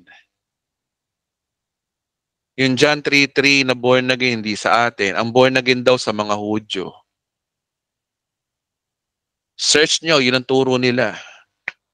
Biro mo, no, mahabang panahon kang na-born again, naniniwala ka na ikay born again, sasabihin ng mga ibang mga midaks na to, sa Hudyo lang daw yung born again. Basahin natin ang John 3:16. Ang linaw-linaw naman kasi sa John 3:16, kahit hindi natin buksan to eh. Kabisado na naman natin to eh, no? Oh. Sabi dito na sapagkat kayo na lamang ang pag-ibig ng Diyos, saan daw? Sa mga hentil lang ba? Oh. Sabi diyan sang katauhan. Ang mga Hudyo ba hindi tao? Tao yung mga yun eh. Oh. Ang pag-ibig ng Diyos isa sa katauhan lahat. Kaya ibinigay niya ang kanyang kaisa-isang anak. Kaya itong verse na ito hindi sa mga Hudyo lang, kundi sa buong mundo. Sumobra divide nila ng scripture. Sumobra po ang talino nila. Alam niyo po, no, ang epekto po kasi ng full grace kapag nasa totoong pananampalataya ka, syempre, ano ba epekto sa'yo kapag nasa full grace ka na? Una, dahil naintindihan mo ang turo ng full grace is lahat tayo makasalanan at naligtas tayo sa biyaya, tayo naging banal lang sa mata ng Diyos, naging biyaya lamang, hindi sa ating mabubuting gawa, hindi sa ating performance. Ang mangyayari sa atin nun, hindi ka na magiging judgmental. Diba? Hindi ka na rin na palahusga. Papagpatawad ka na. Kasi naiintindihan mo, lahat tayo ay biniyayaan lamang. Hindi ka gaya na nasa perverted ka. Kasi doon sa perverted, pabana lang po dyan. Ang hala nila, malulugod ang Diyos sa kanila kapag hindi ka nagmumura, kapag hindi ka nagsisinungaling, kapag hindi ka nanonood ng mga Netflix, kapag hindi ka nagpapatugtog ng worldly songs. Yun sa kanila eh. Kaya pag nagkamali ka, halimbawa, hindi ka lang umatin ng church o nakita nilang nagmo-Mobile Legend ka habang lumalabas noon na ikaw ay nagkakasala. Ang nangyayari no, nagiging judgmental sila. Kaya tinan mo yung mga pastor, no, gigil na gigil yung tuwing linggo. Huwag kayong magkasala. Kayong mga hindi umaaten, nalalimutan nyo na ang Diyos. Kasi bakit sa kanila ganun, vibe sa kanila. Pero pag nasa full grace ka na, hindi ganun naman. Siguro naman, sa mahabang panahon din na sa channel ko, umaatin dito, iba rito, naliwanagan na, I believe na may nabago ring ugali sa atin. Hindi na tayo nagiging judgmental, nauunawaan natin ang kapwa natin pag nagkakamali. Yan po yung epekto ho ng full grace. At ito po ang gusto ko maintindihan nyo. Kapag nasa full grace ka na, isa pa sa epekto nito ay magiging matalino ka sa Word of God. Kasi sabi ni Christ, be wise like a serpent, be gentle like a dove. So ibig sabihin, ang mga Kristiyano pala ay inuutusan ni Kristo na maging matalino. Ngayon, marami kasing mga pastor na kapag porke sinasabi na talino, ang iniisip nila dito ay yung talino ng sanlibutan. No. Meron kasing dalawang talino dito. Talinong pang sanlibutan, talinong galing sa Diyos. Pag talinong sanlibutan, ito yung works mo, pamamaraan mo. Kaya ka nasabi matalino kasi nakapag-aral ka ng Bible school, nakapagtapos ka, nag-doctorate ka. Yun po yung talino. Okay? Yun yung pinagmamalaki ng iba. Kaya yung mga ibang churches, lumalabas niyan, hindi na dumedepende sa revelation ng Diyos, kundi dumedepende kung gaano kagaling yung nagtuturo. Ang pagiging matalino po ay hindi sa akademya. Ang pagiging matalino po ay simple lang. Ang talino po ay biyaya ng Diyos sa mga nanampalataya sa Kanya. Hindi nyo ba naiintindihan kung bakit nyo naiintindihan ang full grace o naiintindihan yung mga nagtuturo din ng full grace? Kasi binigyan kayo ng Diyos ng talino, maunawaan yun. Ibig sabihin guys, ang pag-aaral ng salita ng Diyos, it requires talaga ng talino. Ngayon, kaninong talino ba galing ang kukunin natin? Talino ba ng sanlibutan o talino ng Diyos? Pag talino ng Diyos, ito po yung revelation. Kapag talino ng tao, Ito yung tinatawag na by works mo, pinagmamalaki mo. Ano, ganun na lang ba lagi? Pag nang may nagtuturo, kailangan ba ay tapos? Kailangan ba ay degree holder para masabi na maipaliwanag mo yung gospel?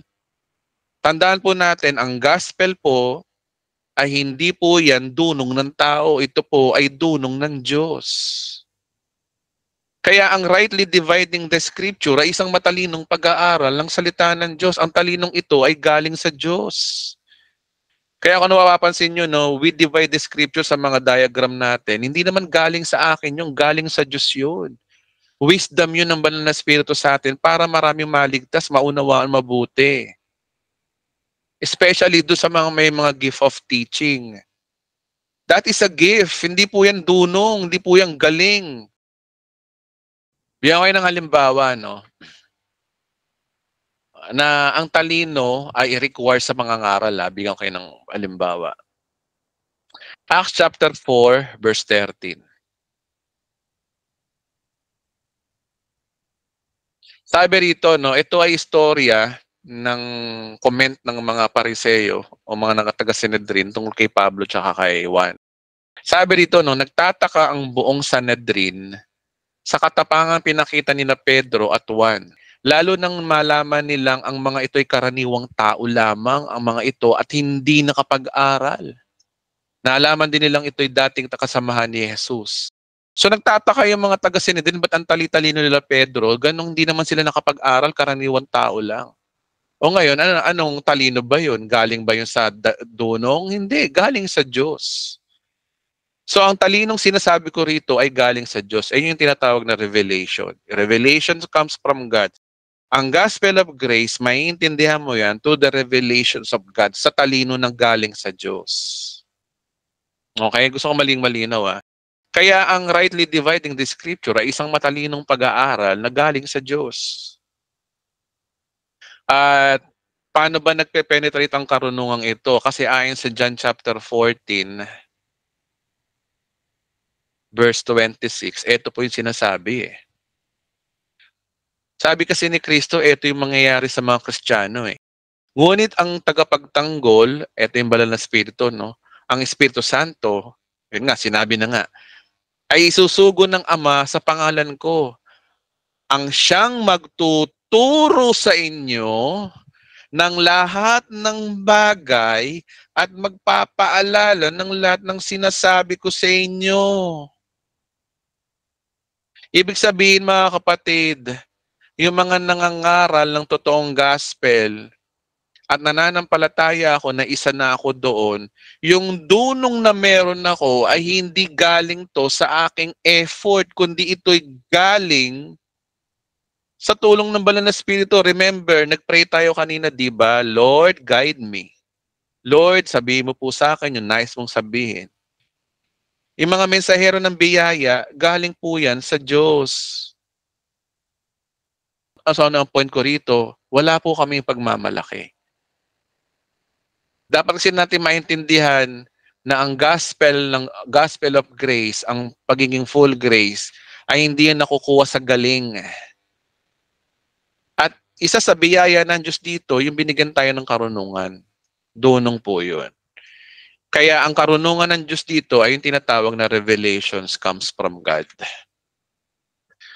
So yun lamang po at ipagpapatuloy po natin ang mga hyper-dispensationalists na ito. Magpapakita ko ng mga ibang video na nagtuturo ng mga hyper-dispensationalists na loobin ng Diyos na makakuha tayo ng mga material regarding dito. Kasi po ito po ay ang mga itong mga midax na to pinapasok. Medyo may nakapasok kasi ito sa full grace na mga nagtuturo halo-halo kasama natin yan. Hindi natin alam kung hyper-dispensationalist yung kasama natin. Pero gusto ko lang ibalita sa inyo na ako po ay hindi po hyper-dispensationalist. Hindi po ko ano sa kanila. Ako po ay nagdi-divide lang ng scripture, nagtuturo ng dispensations, pero hindi dumating sa punto na gawin doktrina yung paghahati-hati ng scripture. Reference lang po natin to para maintindihan lang po natin ang gospel. Kaya tayo nagdi-divide ng scripture, hanggang doon lang po tayo. Pero pagdating sa sasabihin mo na si Pablo ang ang tinawag sa mga Hud, mga Hentil at nagsimula sa kanya ang church. Wow, that's not true. That is overly dividing the scripture. So maraming salamat po. Isang palakpak po sa ating Panginoon.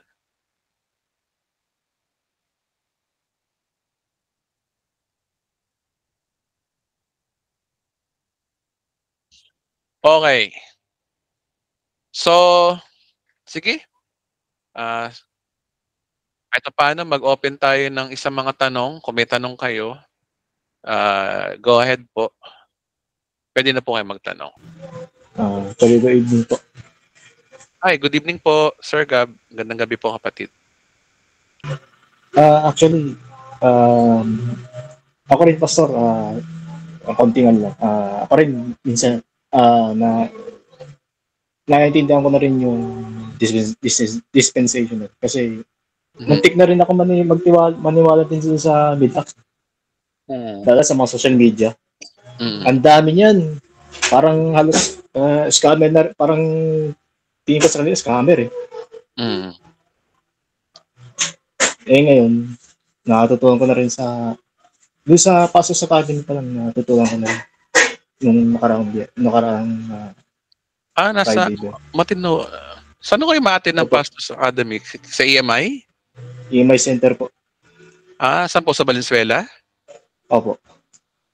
Naku, baka nakikita tayo dun Hindi. Actually,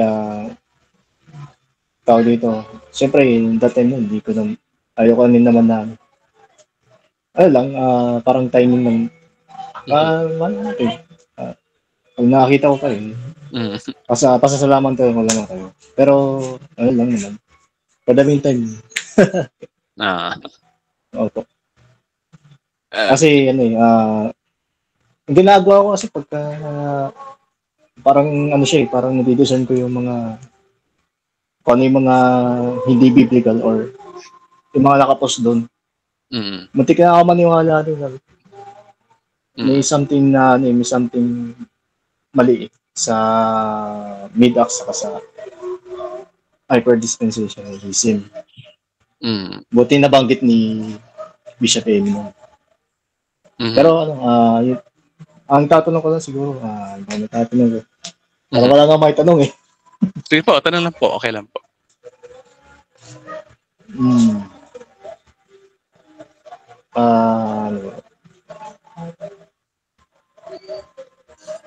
Sige po, okay, mahiya. Kahit isang tanong lang.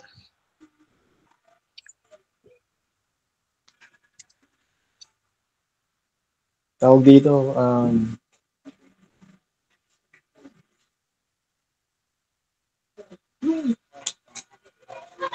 siguro yung Holy Spirit siguro, no? What sa Holy Spirit? Kasi siya, persona. Opo. Tatlong persona po siya.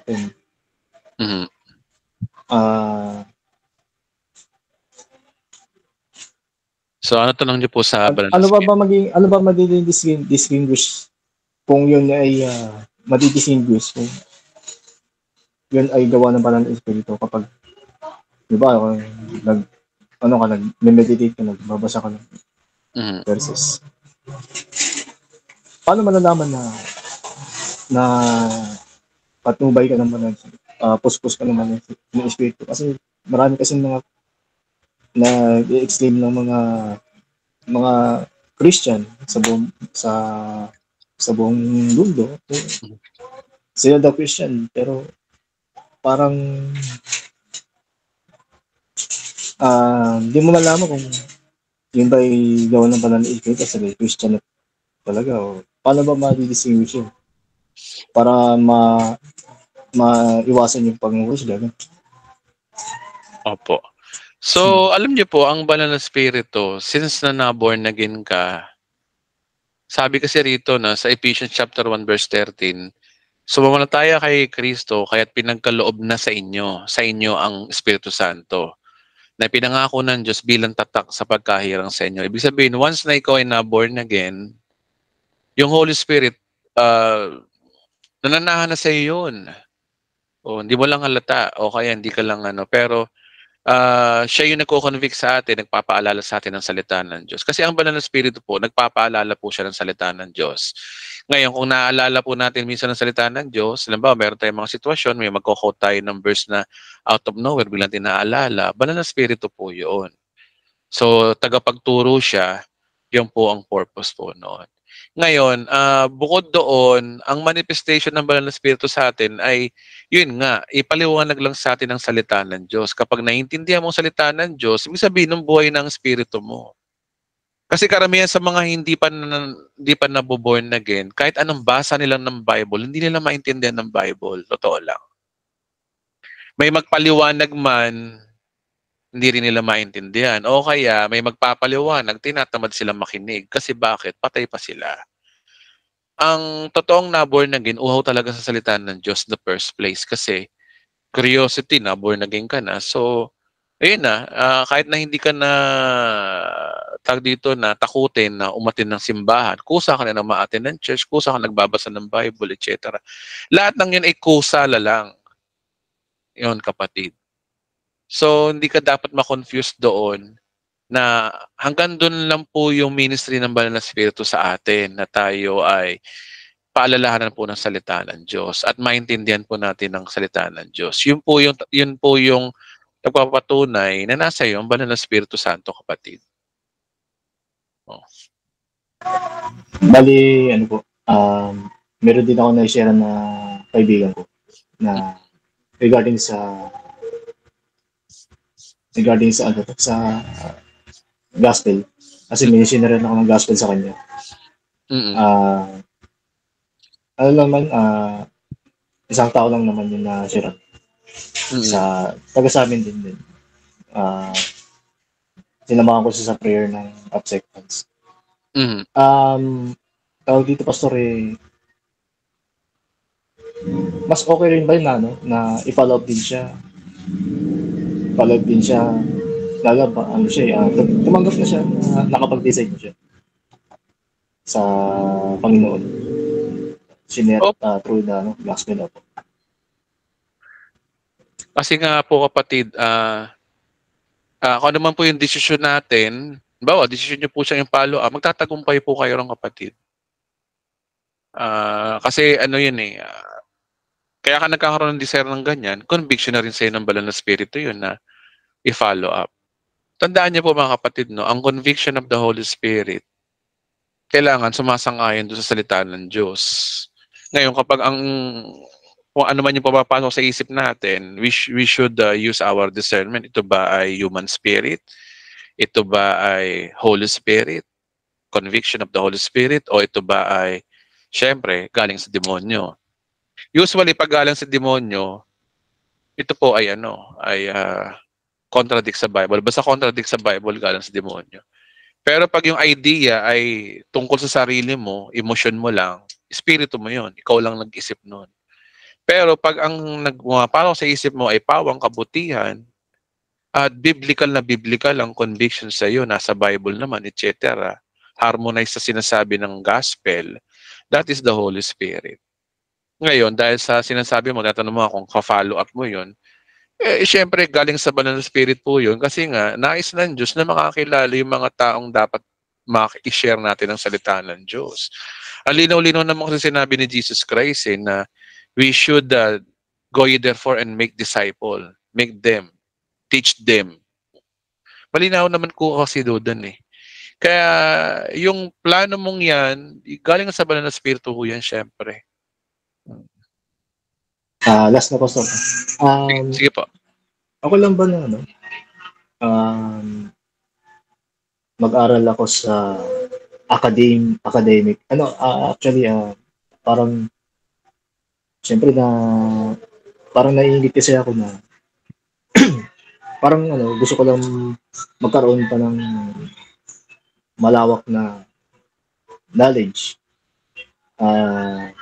Lalo na sa subject ng English kasi marami kasing English ngayon. Marami kasing English sa panahon ngayon, puro English na yung widely spoken. So, parang okay lang pa, pastor, na mag-aral ako ulit ng palibagong curriculum na hindi naman aapektuhan yung yung sa tawag dito yung sa wisdom ng Diyos, no?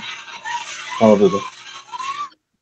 Depende ho yan sa inyo pa rin po yun, kaya rin po makakasagot po niyan. Kasi nga, tandaan po natin, ang mga bagay na ikabubuti natin, papaboran tayo ng Diyos niyan.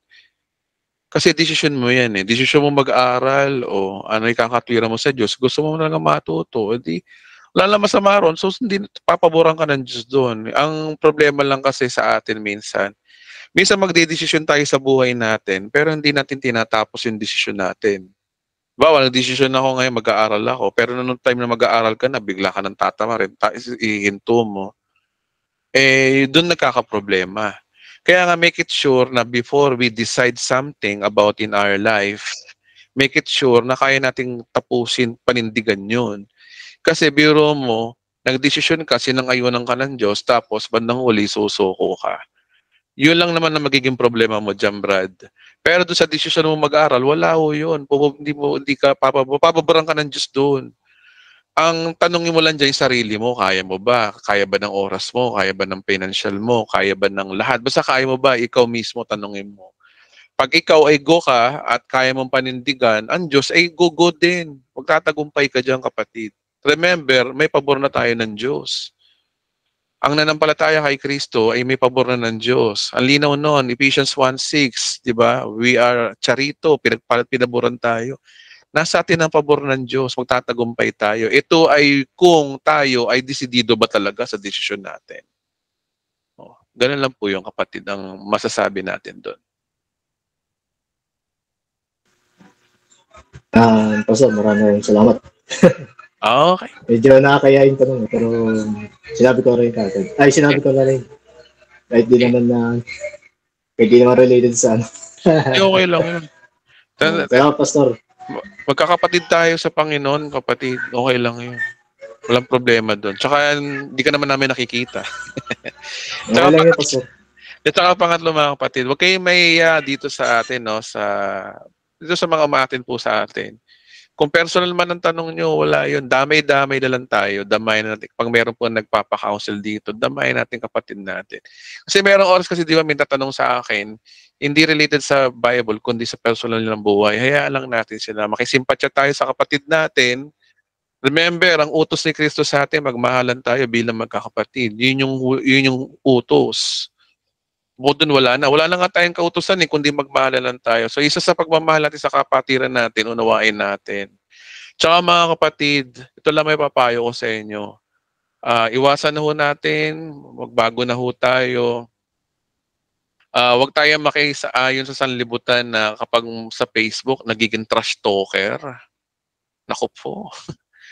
O, karamihan sa mga iba, mga Christian na, ano pa keyboard warrior pa So, lahat tayo dyan, guilty dyan. Ako rin minsan napapasagot din mismo ako sa comment. Pero, wag naman dumating sa punto na lagi tayong trash talker sa social media. Magpaka-Kristiyano po tayo, mga kapatid. Yun lang may papayo ko sa inyo.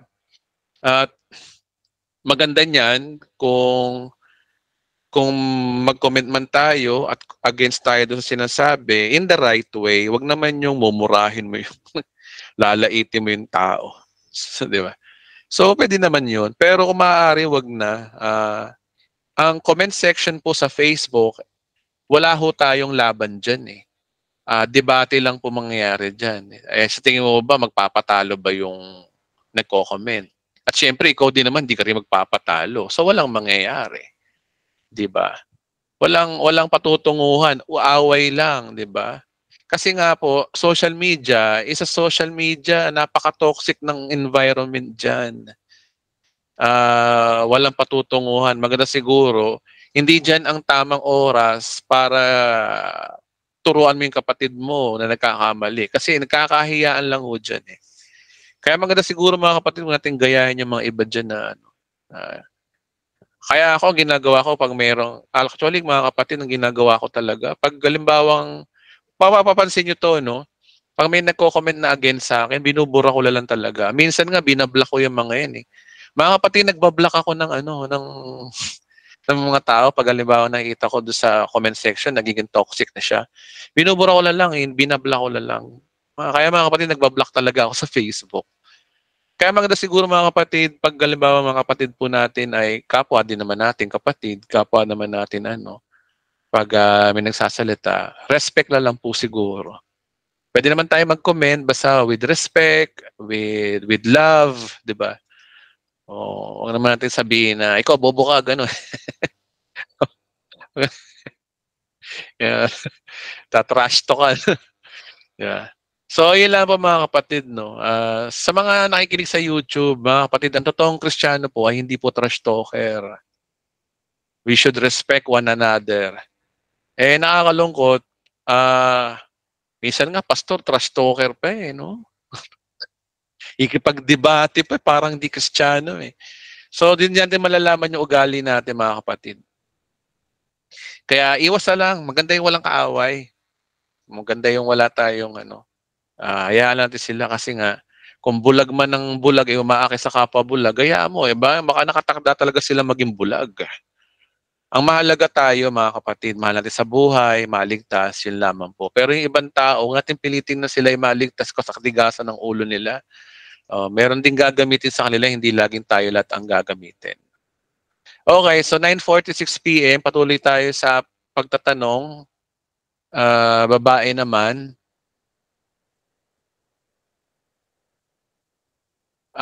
Sino ba itong mga nag-amen dito?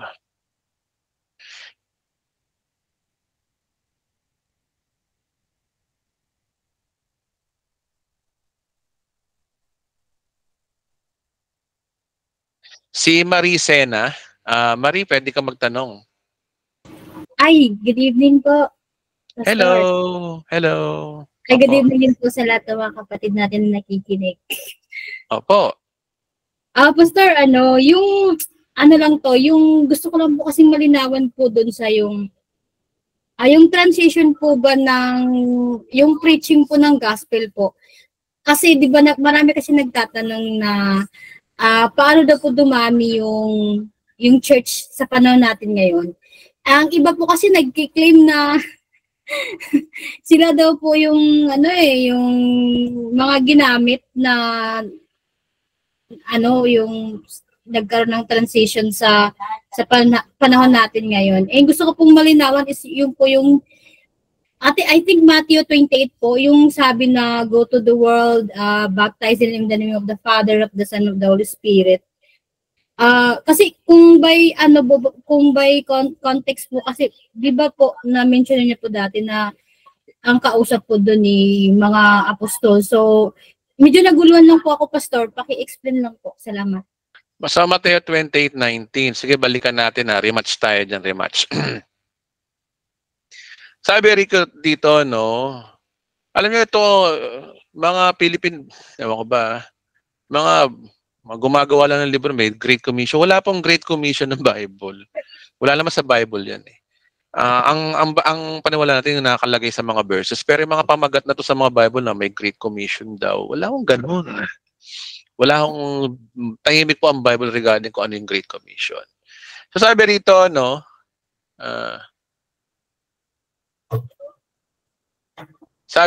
kahit habang kayo humahayo. Ito yung tamang translation, kapatid. Tingnan mo Tingnan mo dati, ang pagkakaintindi natin ganito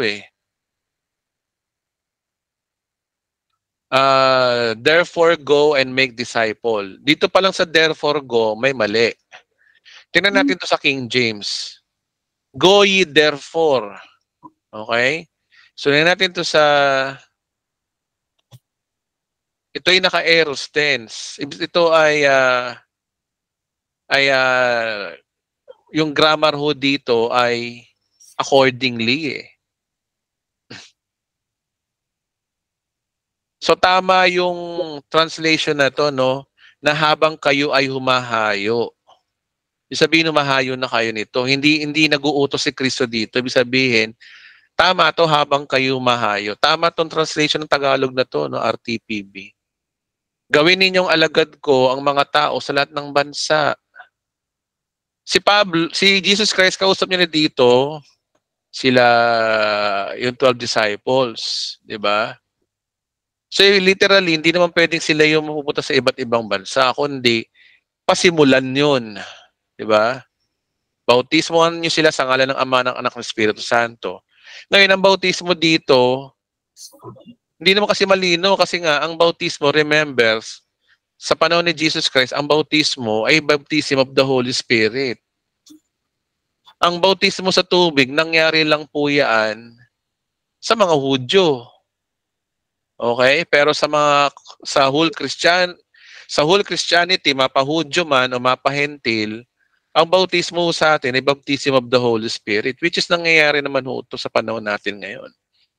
Bautismo niyo sila sa ngalan ng Ama, ng Espiritu Santo. Turuan niyo silang sumunod sa lahat ng inuutos ko sa inyo. Ano ba yung inuutos ni Kristo sa New Testament? Oh, 'di ba? Magmahalan, 'di ba? Bagong utos. Oh, yun ang tinuturo. Tandaan ninyo, ako ay laging kasama ninyo hanggang sa... Nakakatalo lang naman dito sa turuan niyo silang sumunod sa lahat ng inuutos ko sa inyo. Ang ibang pastor, Ay, ano yan, New Old Testament yan, 10 utos. Ano naman, puro Old Testament na naman. Ano ba yung inuutos ni Kristo, di ba? Basahin natin, bagong utos. Wait lang ah.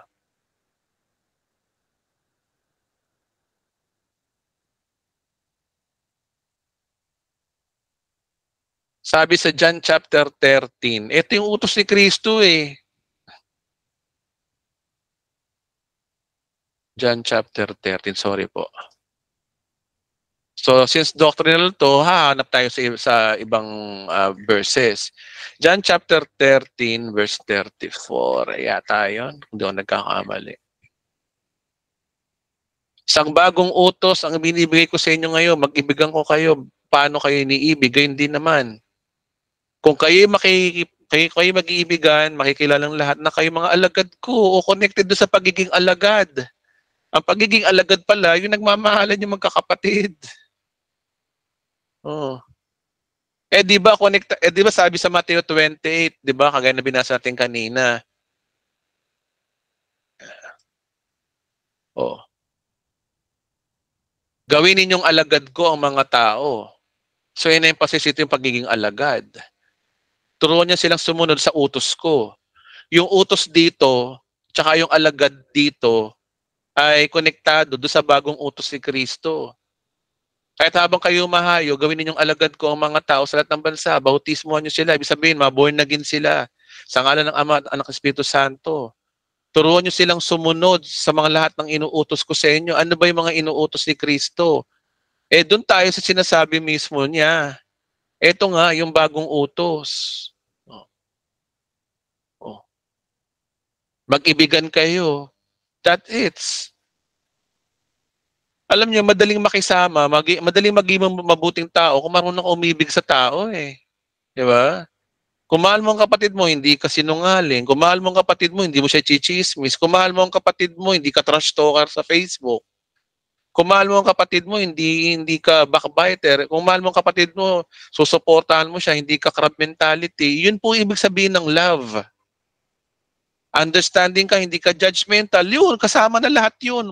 Matik yung pag sinabing love. Hindi na kailangan isa-isahin na ituro na kailangan hindi ka sinungaling, kailangan hindi ka judgmental. Hindi na, iisa lang. Isang bago, lahat siya ay sakop ng love. Kaya hindi naman mag-ibigan kayo. Ano daw ang purpose na pag-iibigan? Kung gayo'y magkakaibigan, makikilala ng lahat na kayo'y mga alagad ko. Oh. Makikita pala ang pagiging alagad sa pag-ibig. Kaya tama yung sinabi ni Kristo, mag-ibigang humayo kayo, gawin yung alagad ko.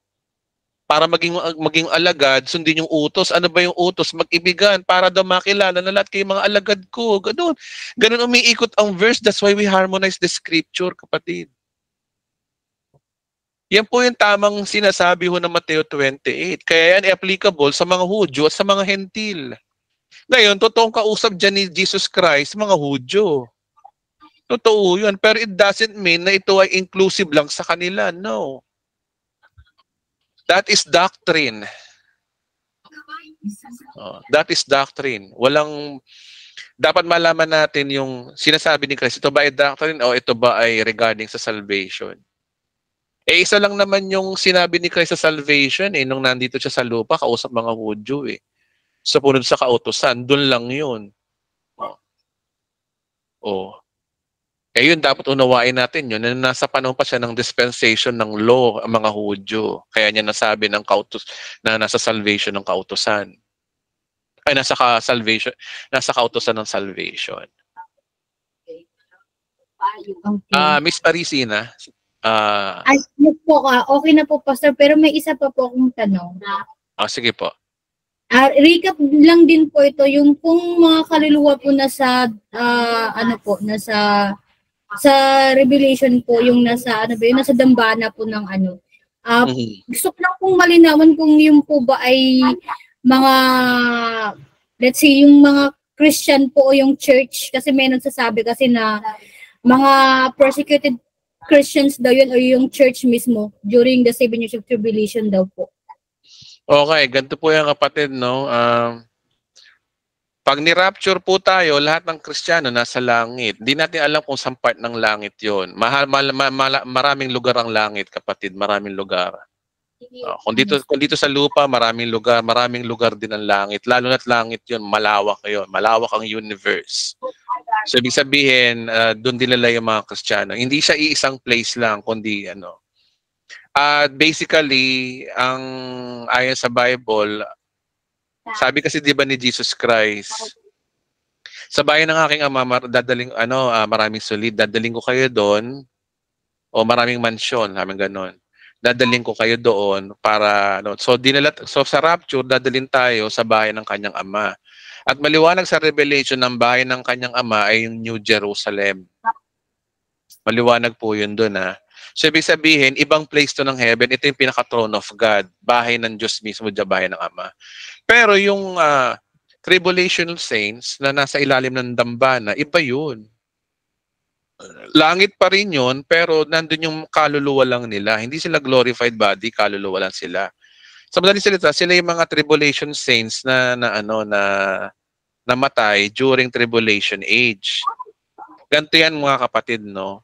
During tribulation age, 7 years, walang Kristiyano noon. Pero may mako-convert. May maboborn again, may makakakilala. Kaya nga lang, ang salvation nila, pugot ulo, at saka wag magpapatatak. Then, faith in Jesus. Yun ang kaniligtasan nila. Sila yung mga tribulation saints. Kaya nga pagdating ng Revelation 20, diba, binuhay silang maguli. Kasama silang maghahari ni Kristo. Ibig sabihin, ang resurrection nila sa panahon ng second coming na, hindi during rapture. Ibig sabihin, nasa ibang place sila. Tsaka kaluluwa sila ng time na yun. Hindi kagaya natin na nasa langit tayo, glorified body tayo.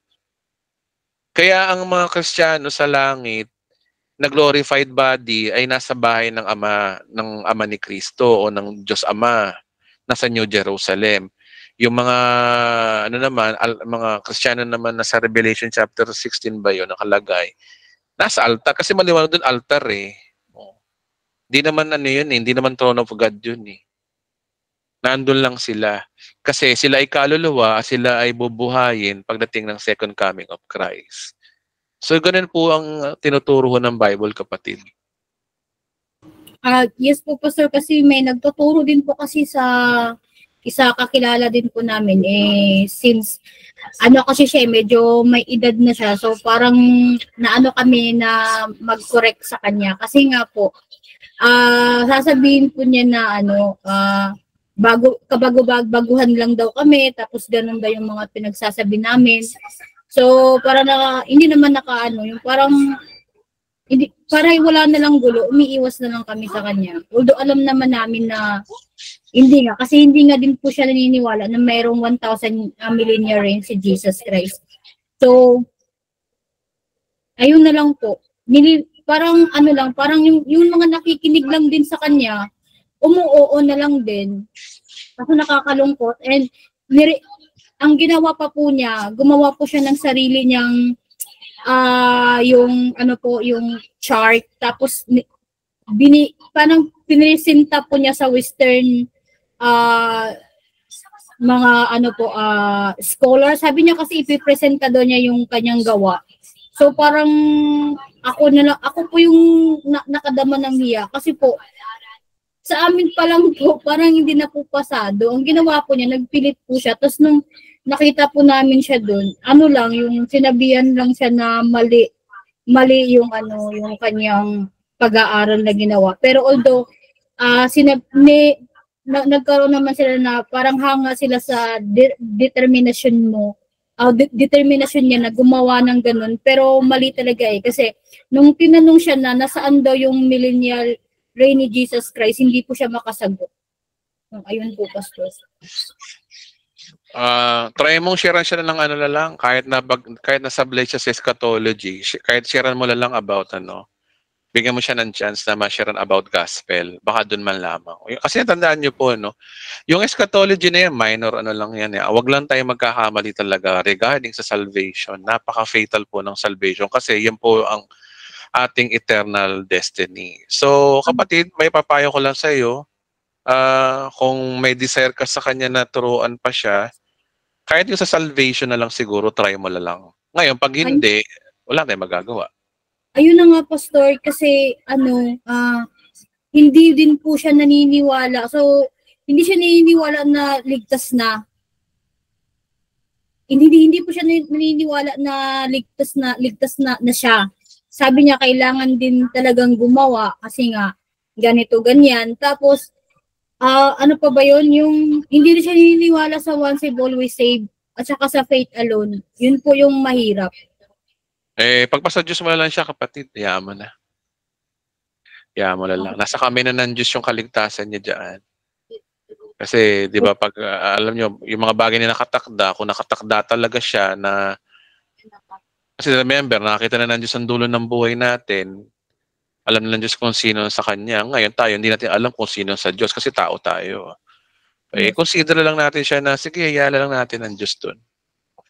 Yes. So, ang mahalaga rin, kapatid, magkaroon tayo ng peace of mind, yung mga ganyang mga bagay, kung talagang nag-try ka, hindi, nag-try ka o hindi, hindi, ganun lang yun. Huwag natin pilitin yung mga taong ayaw. Ganun talaga Kung kambing ka, kambing ka. Kung tupa ka, tupa ka. Kung kambing siya, wala tayong magagawa Ang mahalaga, kapatid, ikaw. May peace of mind ka, okay ka na. Basta yung pamilya mo lalo. Sana madala mo kasi mahal mo sa buhay yun. Kasi nakakalungkot kung nasa langit ka, nakita mo yung pamilya mo, napahamak. Mahirap yun. I-priority mo na lang yung pamilya mo, asawa mo, anak mo, kapatid mo, basta mga malalapit sa iyo na lang unang-unahin mo. Hayaan mo na yung mga taong ayaw. Ayaw nga Tayo magagawa doon. Hanapin mo yung mga tao, tsaka kapatid, hanapin mo yung mga taong handang makinig sa iyo kasi sila yung mga tupa. Remember, tinawag tayo ng Diyos sa tupa. Hindi naman tayo tinawag ng Diyos sa mga kambing Ba't mo pipilitin yung kambing? Magsasayang ka lang ng oras sa kambing na yan sa dami ng tupa na ikinig sa iyo. Yes po. Anyway, Pastor, napakaganda po ng representation niyo po ng Revelation 19. Talagang nakakaiyak. Nakakaiyak ng nakilig. Ako rin, naiyak din ako habang, alam niyo kapatid, alam niyo ba, kung nauna man kayong naiyak doon, ako una. Nung ginagawa ko yun, habang tinatype ko yun, lagi ako nagpapasalamat sa Lord, salamat po, mahal na mahal mo pala talaga ako. Ngayon ko lang napakatigas kasi ng ulo ko noon. Mabuti lang na na inabot mo ko, di ba? Lagi ko sinasabi sa Diyos yun kaya kapatid, hindi lang kayo nag-iisa, ako din. Kasi nga, yan po ay salita ng Diyos. Hindi naman salita ni Edwin yan Hindi naman dunong ni Edwin. Yes po. Dapat natin maintindihan na instrumento lang ako. Hindi ko po dunong yan, kapatid. Dunong po ng Diyos yan. Kaya talaga, mabuti na lang pinahayag ng Diyos sa atin yung bagay na nalilihim minsan na ngayon inaano na ng Diyos sa atin na ito pala yun. Ito pala yun. Yes. Amen. Glory to God. Thank you po. Thank you. Salamat din po. Pero syempre, salamat pa rin po sa inyong tiwala sa channel na ito. Sa mga naibablog ko na rin po. Maraming salamat. Tao lang po ako para magpasalamat din po. Sige po, Pastor. Salamat. Narito po. Okay, so 10:04 p.m. Maraming salamat po. Palakpakan po natin ng Diyos Sa Kanya lamang po ang papuri at pasasalamat. Deep in our heart, lagi natin sabihin na walang masama kung sabihin natin na Panginoong Hesus, mahal na mahal po namin kayo. Napamahal po kayo sa amin. Ako, nasasabi ko yan sa Panginoong Hesus ko na Lord, mahal na mahal kita. Salamat po, Panginoon, na kinahabagan mo yung mga kagaya ko at saka yung mga kagaya natin. Kaya lahat po tayo mga kapatid, kinahabagan lang ng Diyos, sa awa lang ng Diyos, kaya tayo naligtas, pinaburan. Binigyan tayo ng Lord ng pagkakataon makapag-aaral ng ganito. At sa yun lamang po ang masasabi ko ngayong gabi. Maraming salamat po. Salamat po. Salamat po, Pastor. Good night po. Thank you po. Love you all. Thank you, Pastor. Night po sa lahat. Good night po, mga kapatid. Ingat po sa lahat. Good night sa lahat. Stay blessed. Bless us all. Stay blessed. Stay blessed po. Salamat din po sa reply sa akin. Thank you. Okay, maraming salamat po. Kayo mga kapatid ko na dito sa Bride of Christ TV, mahal na mahal ko din po kayo. Napamahal na po kayo sa akin. 7 months na tayo nagba-Bible study. Kaya hindi ko po maiwasan na masabi na mahal ko po kayo bilang aking mga kapatid sa Panginoon at nawa kayo din, gayon din po sa atin. Let us love one another kasi po yun ang utos ng ating Panginoong Hesus. So stay blessed po. See you next week po ulit.